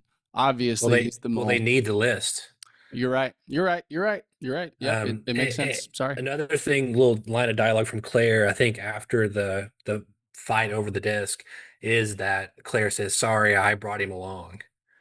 Oh, She mentions like, "Sorry, like because they're looking for disavowed people, and that is a kind of a thing. It's like why would they get the guy? Why would Tom Cruise get the guy who actually killed the person? Like, what are the odds?" But it's Claire who picked Exactly. him. Yeah. I think I missed that line. Yeah, that That's that is good. super clever. And she's like that. Yeah. This was my fault. Yeah. When Krieger sort of threatens with the disc, and then she's, and yeah, so that's really smart writing. Um, Because uh, we don't get that in the setup. We don't know that she brought him at first, right? No, Like it's that's only in not the obvious. disc. Yeah. It's only in the disc scene where she like yeah, yeah, apologizes for Krieger's actions, yeah. Yeah. But it which makes also, her, yeah, yeah, and it makes perfect sense that they're getting disavowed characters, because Right. they need people who aren't part of the Mission Impossible force. So they're like, who can we trust? And yeah, she vouches for Krieger. We don't know that until after the fact, but it's a very clever moment. I'll also say, just as a backup to as Krieger hauls him up and then he gets the disc, theoretically, you're right. He could try to like cut the rope and make him fall back in the room. But he would also be a loose end at that point. That is, Yeah. I think in the end, probably the idea is that Jim is going to want to kill Ethan, because it's possible, at least, that Ethan will figure enough out that even though he's the primary suspect, for what's his name? Um, Kittredge, that if he's captured by Kittredge, he might have just enough information to give to Kittredge that you know, Sure. And to criticize my own critique, um, it wouldn't make sense because I mean, like the first thing they're going to do when they find Tom in there is lock the building down and assume he had help, right? And he's still up in the rafters. He's probably not getting out of the whole and he can building, at least you know. identify Krieger, even if he can't identify Sure, right, Jim. He can identify Krieger, and right. Krieger potentially then might lead back to Claire, and yeah, so it makes sense that He would they, easily be flipped again to get out of a situation. You know, he'd be like, "I'll tell you everything if you let me go." Yeah, You know, right. Yes. 100% he Yeah, would yeah, do yeah, that. yeah. Yeah. Yeah. so So the yeah, team so is, that brings us to the end of sequence 4, the end of Act 2, and that brings us into sequence 5, um, um, and Act 3. yeah. So a couple of things happening here. I think it's at 116. We, I think he finds, okay, well, a couple things happen. The Drake Hotel in the Bible, he sees that. And then also, this is something that I totally forgot about, even though I've seen this movie so many times, and just because it feels so alien to the later movies, is that we get Ethan's mom and uncle or dad or Yeah, whatever. Yeah. Yeah. yeah. And I was like, oh, whoa, like this is totally, it's so odd seeing a actual familial relationship Yeah, because it in only these happens in movies. Mission Impossible 3 where he Yeah. has a family. This is the only other time where we have any reference to a family Yeah. in It was any super And it Mission weird. Impossible doesn't movie. feel, I So it's mean, like, I weird. guess I get it. Like he sets it, Kip, you know, he says, we got to find their pressure points and squeeze or whatever, right? About Yeah. like, so you do it. It is interesting because it doesn't feel like it affects him very much. And maybe that's just a part of it is it's like, you know, it just feels like Ethan knows it'll be okay in the end. They're not going to stick Yeah. them in jail forever Yeah. because, you know, but yeah, it is It's interesting. also just kind of a bizarre choice that it's his mother and his mother's brother, right? Yeah. It's not his parents who Yeah, run it is who are weird. on the farm. And It's his mom and Uncle Don. Like Yeah. yeah, it's It's just odd. a bizarre choice. yes. So his mom and his brother live together on this farm in Wisconsin or whatever. It's just yeah, it is kind of funny. I do want to It's say, even, I want to ask you guys about just. I think this is end of sequence 4. But the Tom's performance to convince Krieger that he doesn't have that he swapped it sleight of hand. How did that play to you guys? Like just his whole flamboyant. I'm going to convince this guy that he has the wrong one, so he'll throw it away, and I can get it. Like it just. I think to me, it did. It was one of those moments where I'm like, I don't. Him doing this almost felt like more stupid. I mean, I know it worked, but it worked because it was a movie. It just felt like I don't know, a little bit, I guess, just out there for me in terms of just like it just I there's don't know. there's a couple things happening. One is that we just had this really intense sequence. And so Right. I can see the natural inclination of like, let's do a little bit of levity, like a little bit of humor, a little kind of like to kind of break it up, that way the movie Yeah. kind of feels maybe not so serious all the time. Sure. But I know what you're saying. It is a little goofy. We are kind of getting that shit-eating grin kind of Tom from the beginning. But I think it does kind of work because by the end of it, it's like whenever Krieger leaves, it's almost like he drops the facade because it's You're right. like, That I'm part only does work. doing this so I can fuck with him for a minute, be cocky. So he like really believes that he doesn't have the disc for a second. I like it. I think I think it's actually fun. I buy it from a plot perspective too, because one, we've already mentioned that Krieger is not the smartest or Yeah. sharpest Sure. tool in the Sure. shed. Sure. We have come out of what's been a very stressful situation. And Tom even says, or Ethan says, like, you knew I had two discs, and we see him pull out both of the discs, put one in and put the other one back in his pocket. I guess in case, one disc goes bad, I mean, it isn't not clear why he needs two discs. But we set that up, and we set up in that conversation that Krieger knew he had two discs, so that theoretically he could have done a swap, and he could have done a swap any time where he was getting pulled up, and Krieger might not have noticed. So I think there's enough doubt in Krieger's mind. I also like it because it is one of the times where we actually see that Ethan is human, right? That is, he did give the knock list to Krieger. He doesn't have the knock list. And he kind of knows that. And we're sort of in this situation where he probably already doesn't trust Krieger. And you don't really think about it till after it happens, because of course you don't know that it's going to happen. But once Krieger basically is sort of threatening and blackmailing him and stuff, and then we discover that Krieger did have it, you're like, oh crap, like Ethan probably knew the whole time that he didn't have the knock list and he was gonna have to get it from Krieger at some point. And then it becomes kind of clever that Krieger presented the opportunity to him Mm. to get the knock list from him, right? And so when he does take it out of the trash, and Luther is basically like, holy shit, like you didn't have the knock list, did you? Like we do realize that Ethan's not always in control. And then we also get another moment, which I think is important, which is, and again, this is going to set up Luther as a character for future movies, is that Yeah. Luther is the trustworthy character, right? Yeah. He is the guy that is entrusted with, the knock list. And then, of course, when they give the knock list to Max, he's also going to be the one who's going to stay and try to keep an eye on it and try to keep it from getting transmitted, because there is this sense that even though he's disavowed and we never know why he was disavowed, that he's still a good guy, right? And so all of that is happening in those scenes, which, by the way, for me is the beginning of sequence 5. Is sort of like the first half of sequence 5. Yeah, it really does. Obviously Luther changes a little bit. He becomes more philosophical but he really is even then like to me the heart of the IMF team, and he becomes that more so where it's like his moral compass is pretty pretty solid. Even though he does like he does it more for the sport. He's breaking the law for the sport, not because he wants people to get hurt or anything. Yeah, so at the hour and 18-minute mark, he calls Kittredge at the I think train station, Yeah. and then we get the return of Jim, and then we get this cafe scene, which I really like here. I do. So yeah, so Jim returns. He blames Kittredge for everything, and kind of we're putting now the mole on Kittredge. And then as Ethan is talking about it, it's just so interesting because Jim has this look on his face, and it's like if Ethan was looking at him at all for a second, you'd be like, "You're the bad guy, Jim." But Yeah. but it's the movie is smart enough to be like, Ethan knows too. When And did you decide Ethan knows? It wasn't till like the end of the conversation that I was like, okay, I think like at first I was thinking, okay, again, because it's been years since I've seen this. Like at first I was thinking, oh, the film is showing the audience something the protagonist doesn't know. Like what are they, because movies do that sometimes, but it would be like an interesting turn at this point in this movie to all of a sudden like tell the audience but not tell Tom. But it wasn't until like the end where he kind of starts glaring at him that I'm like, okay, I think this has been Ethan putting the pieces together, not us getting the information independent of Ethan. well, one thing real too that Jim does is that he puts his own problems on Kittredge.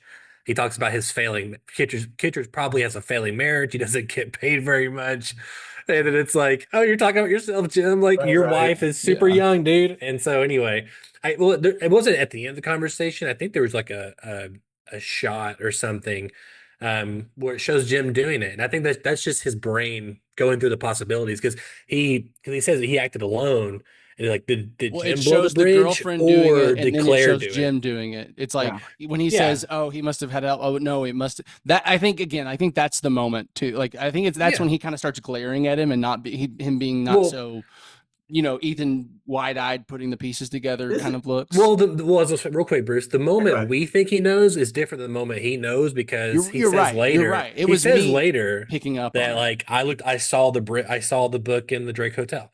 Like that was You're like right. when I first We didn't know what suspected. that meant to him at the time. Yeah, Yeah. and this is Even though what's we kind of, fascinating. Yeah. yeah, we This could is what's piece it together. fascinating about this whole sequence, actually, because honestly, the movie tells you, like, the goal for this sequence seems to be for Ethan to figure out who the mole is, right? And at the end of the sequence, he's figured out it's Jim. Except for really, he's figured out it's Jim at the beginning of the sequence.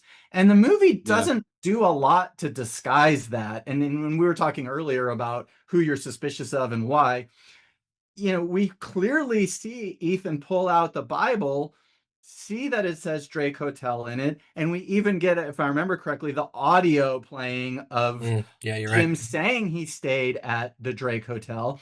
And since we saw, so then it's like, okay, the Bible is there. Like, really at that point, if you're like thinking at all, you're like, oh, Jim is the traitor. Like that's a big enough clue that right there, it's, I think you can figure it out, because like, why would Jim bring back the Bible? What's the chances from the Drake Hotel that the Bible would happen to be in the safe house?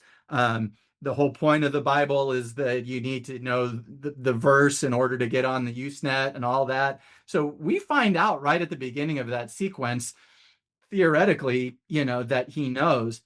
Then he Except goes that and Jim's calls. dead. That's got to be the one That's thing that is true. saying, but it can't be And so because maybe Jim's part dead. of So the what does this goal, mean? yeah. And so you're right. But even then, like, so then the next thing basically he does, I mean, obviously we have the whole thing with the disc, but then he calls Kittredge, right? And then the question is, why is he calling Kittredge, right? Because he does the whole thing, which we've maybe seen before, where he hangs up right before the trace. Yeah. But Kittredge even tells us, like, he wants us to know he's in London, right? So Yeah. already now it's like, okay, so basically Ethan has invited Kittredge. And by the way, that also is a bit of a plant for Kittredge. Like, Kittredge isn't stupid either. And even though the movie doesn't make a big deal about it, if we think about it, when Kittredge shows up on the train, he's got to know that Ethan wanted him there on purpose. And so he's got to at least suspect that there's something else going on than what he thinks is going on, right? And so Kittredge, obviously, that's why Ethan invited him, but Kittredge knows that. So Kittredge even says he wants us in London. So Didn't he say, but why? He literally says that. I think he says is like, Ethan wants us to know he's in London, but why? Or yeah, something like that. yeah, but that's another clue to the audience. Well, it absolves Kittredge of being the mole too, and in that moment he Yes, calls that, him that because he trusts that yeah, he's well, but that I Ethan trusts Kittredge guess. enough to invite him. But could it be that he? I mean, could you not Maybe he's assume a that this lure. is Maybe him he's luring luring. Kittredge to trap Maybe him he's luring there to because he trap him. believes he's the Sure. mole? Absolutely. Other than It's the Gideon possible. Bible, Yeah. I mean, the Gideon Bible. But again, it's like it's hard to put myself in the shoes of someone that didn't, because I think that's the thing. Even if I hadn't seen this movie in 20 years, I still remember the twist. Like I still remembered, okay, Yeah. it's Jim. I know he's the bad guy in the end, and so it's hard to put yourself in the like a first time viewer of like, would you assume Jim's alive and he faked his death, or are you assuming that he But thinks it's Kittredge and this is how he's going to so lure him? clever about when Jim and Ethan meet, right? Yeah, Because so first of all, the fact that Jim has shown up out of the blue, of course, is Yes. completely Yes. suspicious. But he gives his reasons, oh, he's still injured and all this kind of stuff. Um, um, but the idea of the voiceover, and you guys mentioned it, the voiceover, and then we're seeing the flashbacks, but we're seeing the flashbacks basically in terms of what actually happened, yeah, with the one exception of who blew up the car. Was it Claire or was it Jim? And yeah. the only Which reason sets that's an up the later exception thing. is Yeah, to allow us not to know whether Claire is guilty. But it Yeah. yeah, plants that seed. Okay, well, now that we know it's Jim and Claire is married to Jim, is Claire in on it or not? But everything else is completely accurate. That's the only thing that's not. And I think it's very clear that those are not objective flashbacks of the movie. Those are Ethan putting to, like going through what he assumes has happened, right? So he is putting it all together. He already, in my mind, knows that it's Jim.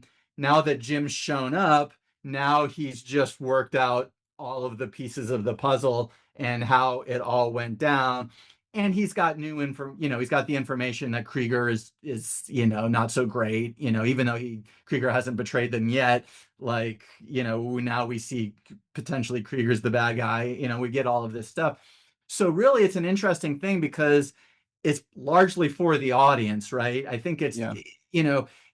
And I guess what I'm getting at from a broader filmmaking point of view is that if the sequence goal is for Ethan to figure out who the mole is, like I said, I think he figured it out 2 minutes into the sequence. Yeah. The rest of the sequence is really for the audience to figure out That he figured it out. mechanics of it, the how, why, and what, and all the rest of it, right? Yeah, Which really makes it interesting that you have a goal where you basically already know the outcome of the goal, or at least if you're paying attention, you got a really strong suspicion of what it is. You just don't understand how it worked because, again, we think he's dead. And so then we get a lot of the rest of the sequence. Now we get other things too. We do get Krieger, we get the phone call with Kittredge, but then, we get this last however long meeting with Jim, 6 or 7 minutes, where they're meeting and talking about all of this stuff, where it's really just revealing to you, which is a pretty standard thing of the detective mystery genre, right? Right. Where the movie stops and basically explains to you the mystery, right? Just like in the Knives Out movies or Ocean's movies do or the same Agatha thing. Christie movies or whatever, where it's just like, oh, okay, we're just going to stop and we're going to show you how this all played out.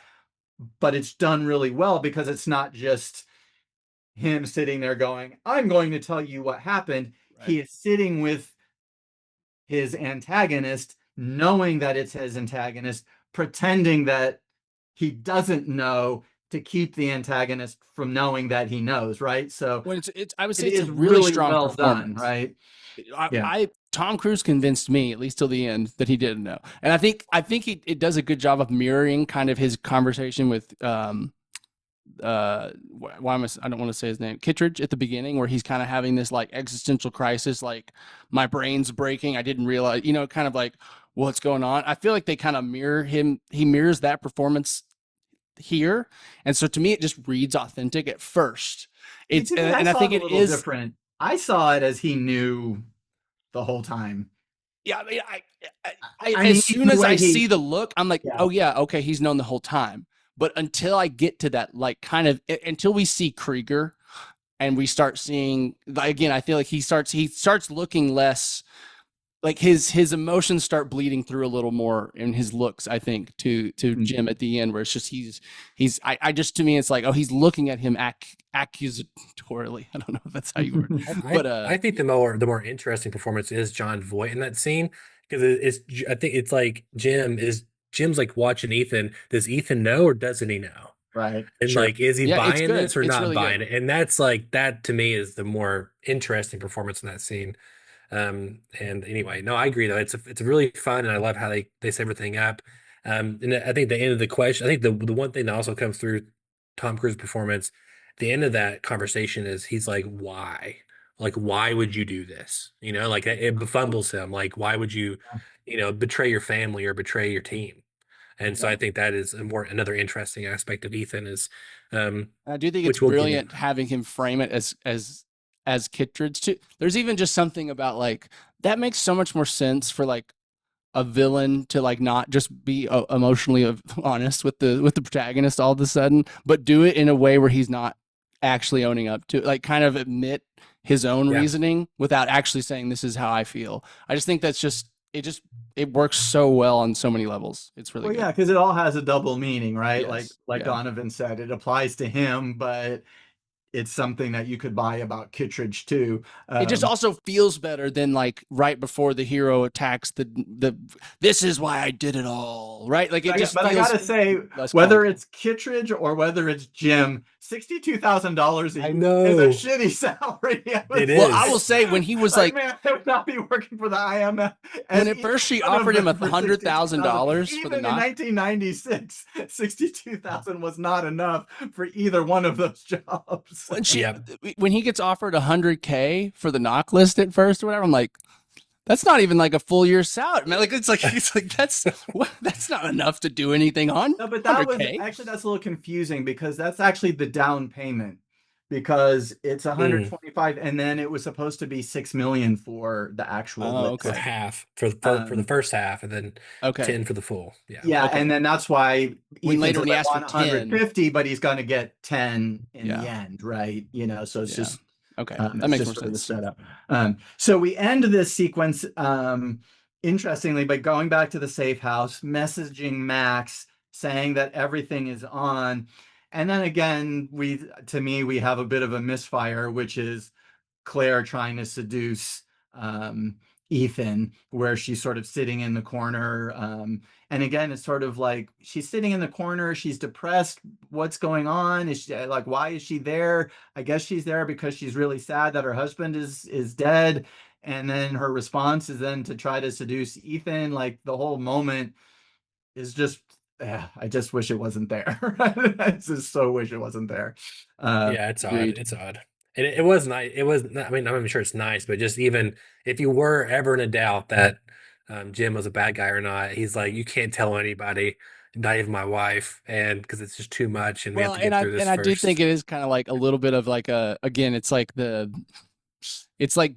it's like making us dislike Jim more that he'd be willing just to kill his hot wife. You know what I Yeah. mean? Like it's just like you know, I don't know. There's just like some kind of like crime of like masculinity in that like I think they're playing on that like how could you ever kill someone, you know, so beautiful Yeah, and that you don't deserve anyway. Like it just makes him even more just like this like and I like the idea of icky, I don't know. I think the idea that Ethan doesn't know whether Claire is in on it or not, and Mhm. that's why, when they have sort of that meeting and sort of like, okay, well, well, what about Claire? And he's like, well, he didn't know whether you were involved or not.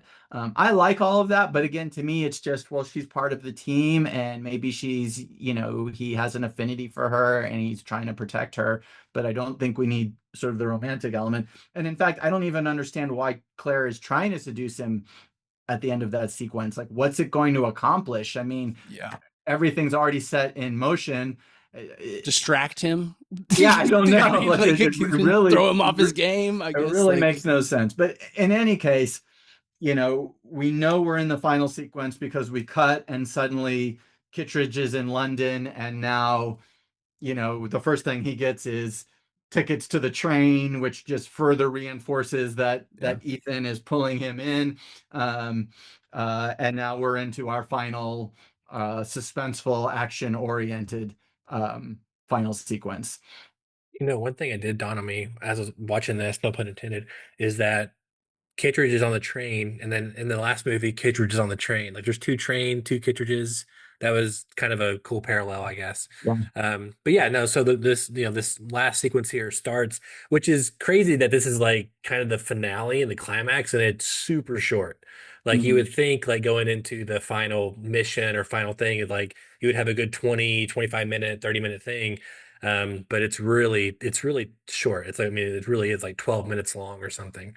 But Yeah, yeah, it we ends have up. Yeah, I mean, the helicopter blows up. It's about 15 minutes after the sequence starts, so it is a sequence, and that's actually part of what cued me into the fact that there was these sequences here. Was that final piece was not a whole act, and it's sort of like, okay, this is just the last 15 minutes, and then of course we get a couple minutes resolution after that. But I think it makes sense too for the genre, just like what you said, Bruce, that like part of this genre is telling us the plot, right? Revealing all the secrets, giving us all these twists. So that is as much of the climax as him beating him in the end, because I guess it makes more sense for this versus an action movie where it's like a pure action movie where it's just like, I mean, in most action movies, the climax is bad guy versus good guy, fight to the death, right? To me, it's like it's kind of like bad guy versus good guy, who's outthought the other one, and well, that's yeah, that. and there is of course action at the end. Of course, because you have to, but Yeah, like it but feels like more of the climax is as much about that scene as it is yeah. about the well, we've helicopter. we've already answered that question. So now it's like, what's the do now? We have to just absolve Ethan Yes, yeah. and figure out if Claire's bad or not. And Yeah, so which yeah, is so yeah. And because it's we have to yeah.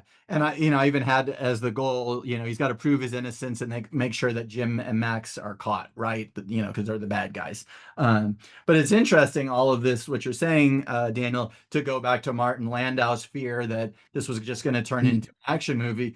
Because I think maybe when we look at this whole thing, it didn't really turn into an action movie. I mean, in the end, even the action sequence in CIA headquarters is more suspenseful Yeah. than it is action oriented. It really is just the last fight on the train and then the stuff with the helicopter that feels more like action oriented blockbuster stuff, which of course, Gets to doubled down Landau's on credit, later, he's right. yeah. And as the movies progress, they become more and more over the top action, and probably less and less of that, with some exceptions, like we were talking about with the opera scene in what Rogue Nation. But yeah, I mean, there isn't a lot of gunplay, fist fights, chases, explosions, that kind of thing. So this first movie really does sort of hold more to the spy thriller kind of setup until this last sequence. And again, even in this last sequence, there's,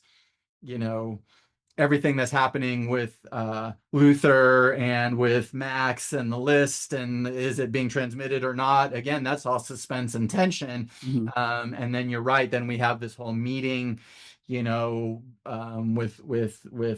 Jim and Claire and Ethan in the luggage car, and so really the actual action, it's just like the last 5 minutes on the train, even really, that we get that kind of big over the top action. So it's really amazing when you think about it, how small a part of the movie it actually is. Mm-hmm. Yeah, it's great. Obviously, it's fun having callbacks. In the show Mission Impossible, one of the things they had were masks, and we already set up in the beginning of the Yeah. movie. And now we get to do it again at the end. A thing they haven't, I guess, figured out until movie two was the voice thing. So Tom is like not talking as John Right. Boyd. Yeah. And just in terms of a plot idea, and so it kind of that tips you off in that moment. But it is super fun seeing all that.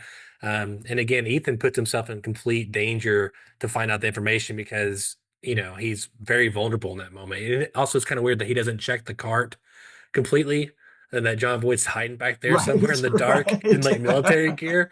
But we'll let it slide. We're at the very end of the movie. Yeah. But yeah, no, it's all super fun. And I love that we did give Luther something to do at the end, since he Yeah. is the other good guy in the group, and obviously Krieger and Jim get their comeuppance. And of course, me, I love foreshadowing and red light, green light. We already got that earlier in the movie with the it's also like revenge for Emily Westbeck. So it feels like Yeah. they're like maybe the closest of the group. It's like the friends, and even though it's like not much, but they might be the closest.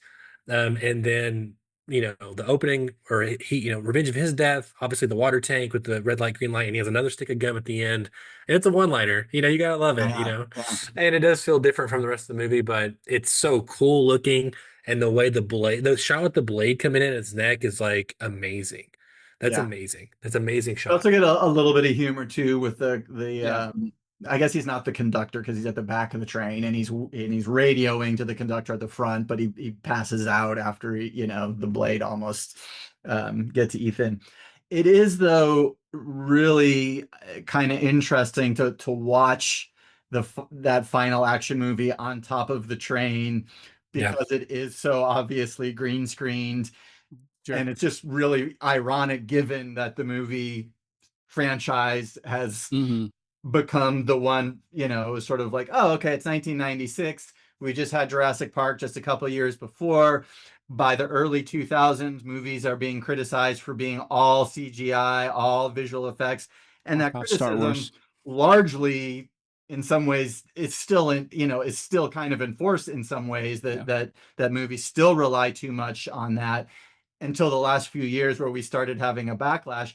But one of the main backlashes was Mission Impossible, right? Was that Mission Impossible was one of the first big blockbuster series to say, we're going to rely more on practical effects. Not that there, of course, aren't a bunch of CGI, just much more blended in, but that we're going to rely on a lot of stunt work, and we're going to rely on Tom Cruise actually doing these stunts, and that's going to be a big part of your experience watching the movie. So it is kind of funny to go back to the first one and sort of see this very obvious, sort of not very well done green screen. I mean, well done for the time, but just, in retrospect, we look at it and we go, okay, yeah, there's very obvious green screen kind of moments.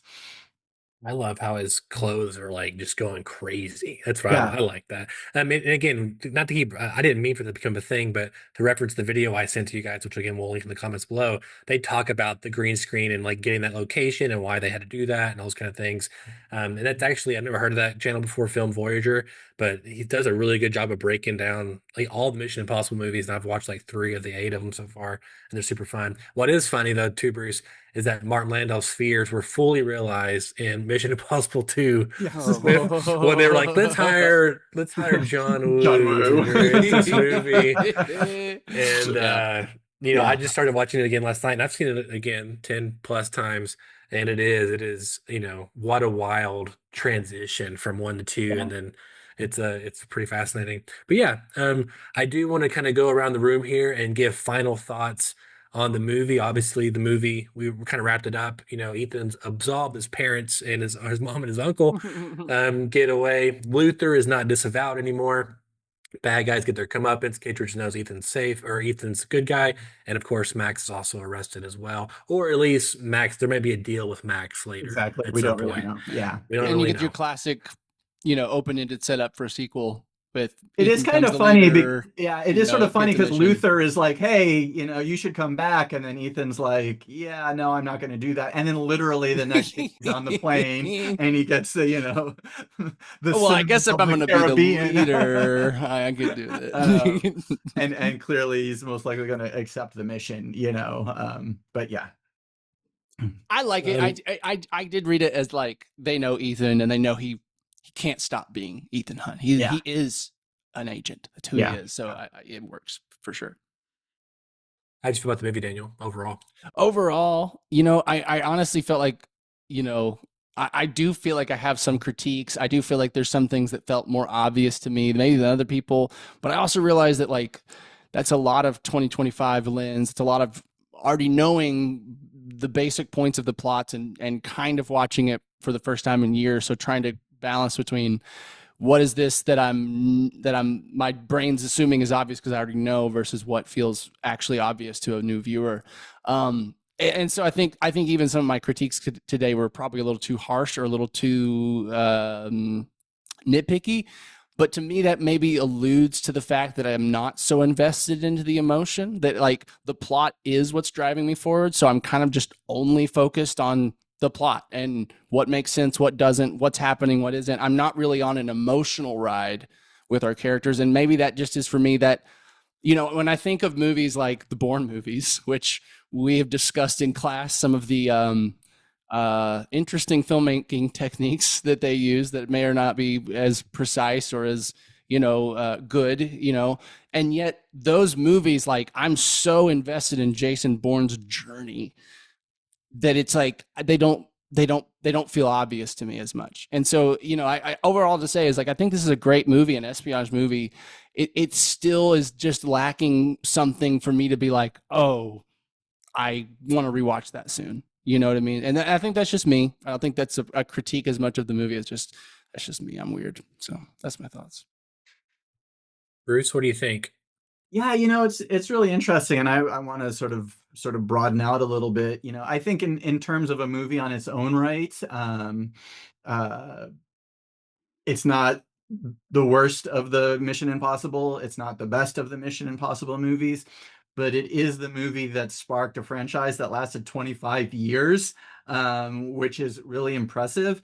And I think it's funny the way that the series has gone because it was in danger at one point, but also I think they've managed it pretty well. And I really like that the first four movies were sort of showcases for different directors. We and so and there is sort of a disjointed feel to the first four movies where they don't flow in the same way we're used to series now sort of flowing together.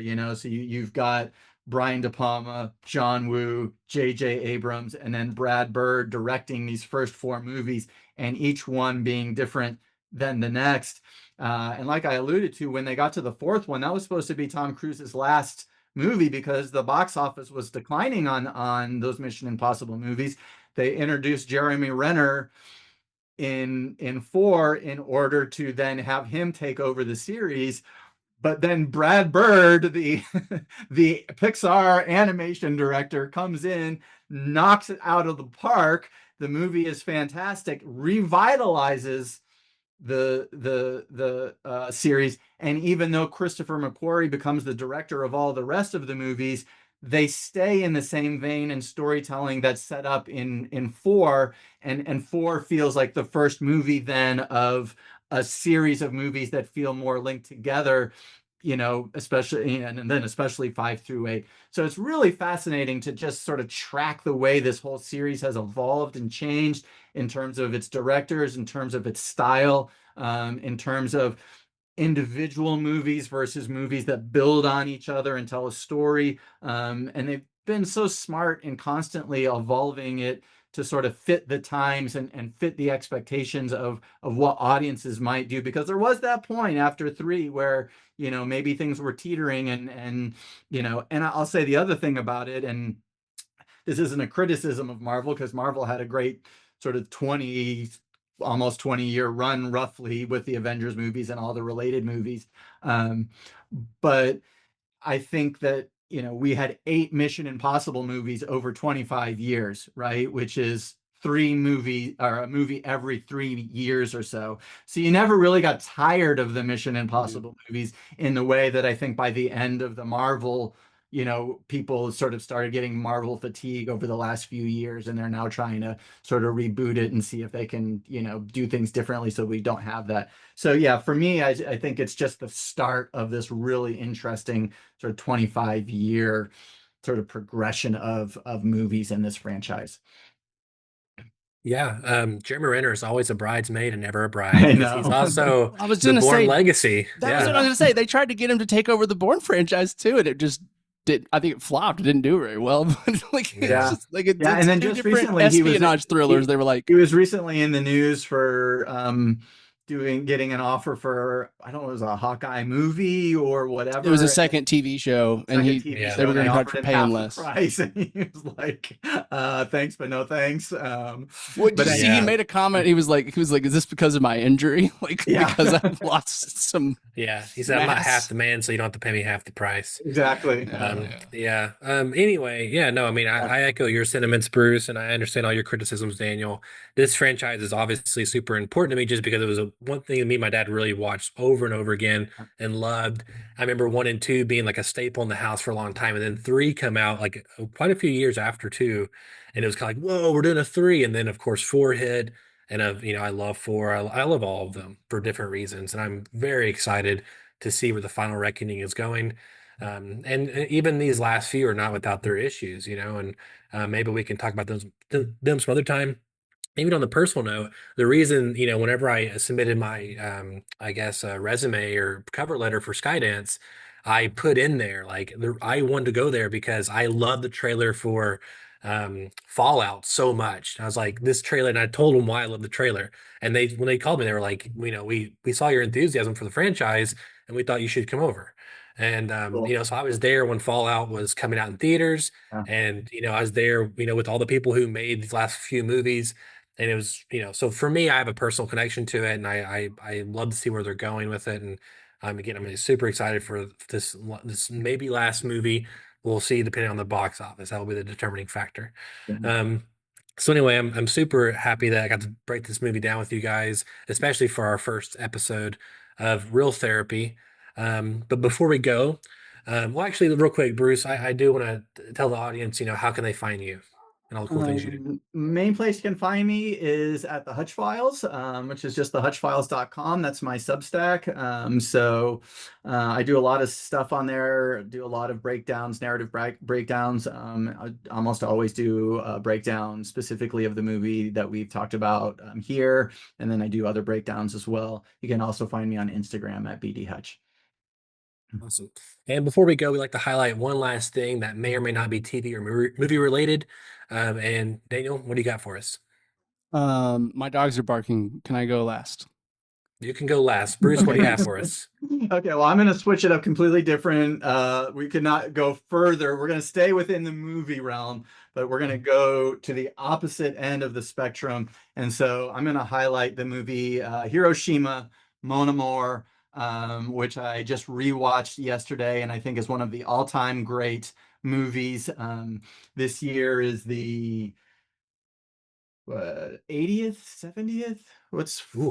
What's 55 plus 25? 80th. This August will be the 80th anniversary of the bombing of Hiroshima to end World War II. This movie by Alain Resnais is one of the most unique, fantastic art cinema movies you will ever see. What it does with time, I mean, we'd had flashbacks and other things in movies before that, but the way this movie plays with time and deals with memory and time, I don't think without this movie we would have Christopher Nolan. We wouldn't have a lot of the other movies that have come afterwards. I want to highly recommend this as one of the great art cinema movies of all time. So I had watched it just the other day, and then I rewatched the commentary, and then I read the Criterion book inside it. So fantastic. So that's my recommendation for today. Awesome. I'm definitely gonna check that out now. Yeah, mine is movie related. I've been really into VR lately, and so I have watched all these Mission Impossible movies on my VR headset. So I've been in a movie theater watching Mission Impossible 1 and 2 for the first time in a movie theater setting, as close as I can get to anyway. And one thing I think that I didn't really know about until I really started doing some digging is a company called Big Screen Beyond, and they have a VR headset out called, well, it's called the Big Screen Beyond. And so their version 2 just come out in the last couple weeks, and there's just a few specs on it. It's only 107 grams. It's kind of considered like the lightest VR headset. It runs 4K, and also It was 107 grand. no Yeah, me too. grams. Yeah, I was like, No grams. It's I was light. like, what It's light. It's thank only you for like telling it's me like about something I'll never buy, Donovan. no, no, no, no. It's like I was sure you were $1,000. going to the price, and so No, It is no, $1,000. It's 1,000. It's 1,000 for it. Oh, wow, okay. so it's Yeah. pretty much exactly what we thought it was. Well, it's not. Well, it's 100th of what you thought it was. Oh, yeah. But it's 100 grams. $1,000, but it's 107 grams, meaning it's really, really light. Yeah. And versus the first version, they used to be basically like fitted to a mold to your face specifically, but now it's not that way. It's very adjustable, and also so it makes it more resellable. So hopefully we'll get in a few months, people are selling theirs off for whatever new things come out. So you might even find it even cheaper. It's also 4K. It's really cool. And if one of the things that people probably like, oh, I'll just go to the movie theater to watch a movie. If you don't have that option, VR is a really cool alternative, especially for older films that, it just feels different. Watching Mission Impossible on a huge 150-inch screen in a movie theater setting is really cool still. And I've had a great time with my VR headset. I have a Meta Quest, but I definitely am going to get the Big Screen Beyond pretty soon. And I think it's something people should probably look into. Cool. Awesome. Daniel? Awesome. Yeah, so I'm going to swerve away from movies just a little bit at least, but I'm going to talk about a video game called Claire Obscure Expedition 33. It's pretty hot right now, so you may have heard of it. It's one of the highest rated games of the year. Actually, I think it is the highest rated game of the year, both critically and by user, which is honestly pretty rare.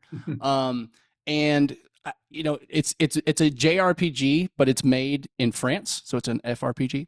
It is an incredible story, and I think the gameplay is really fun. It's got a really interesting take on turn-based gameplay that makes it much more action-based and much more engaging than just picking a move and watch your character do it.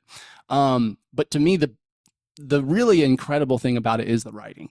I won't say in terms of like plot, in terms of like world building, I think I've probably read or heard stuff that's a little more interesting. But in terms of like the dialogue between the characters, I don't think I've ever played a game with more natural dialogue between them. There's moments where they're talking over each other, like we're doing a Sorkin film or something, and it works. And I think what they do, it feels written like a movie or a TV show. It feels written where the characters aren't going to say everything. They're going to allow you to infer. It's as much about what they don't say as what they do say. It's not just, another video game that has really good writing is Baldur's Gate 3, but that's much more your traditional, like, you can read 7 paragraphs of of like, just, okay, well, I'm going to ask this question now, and then I get another paragraph. And it's well acted, it's well written, but it still feels like a game. You're getting exposition dumps or whatever. This is like just, it's not that way. This is like, it's very linear. You just get the cutscenes. They are what they are. You don't really get any choices. But man, the writing is incredible. The cast, Charlie Cox plays one of the leads. Andy Serkis is one of the antagonists and is incredible in it. It's got some of the same, Jennifer English, who was in Baldur's Gate 3. She's great in it. The score is incredible. There's like 8 hours of original music written for this game that you can go listen to on Spotify and stuff. All that to say is, like, I just think it's a really special and interesting game because it came out of nowhere from a brand new studio that's never made a game before.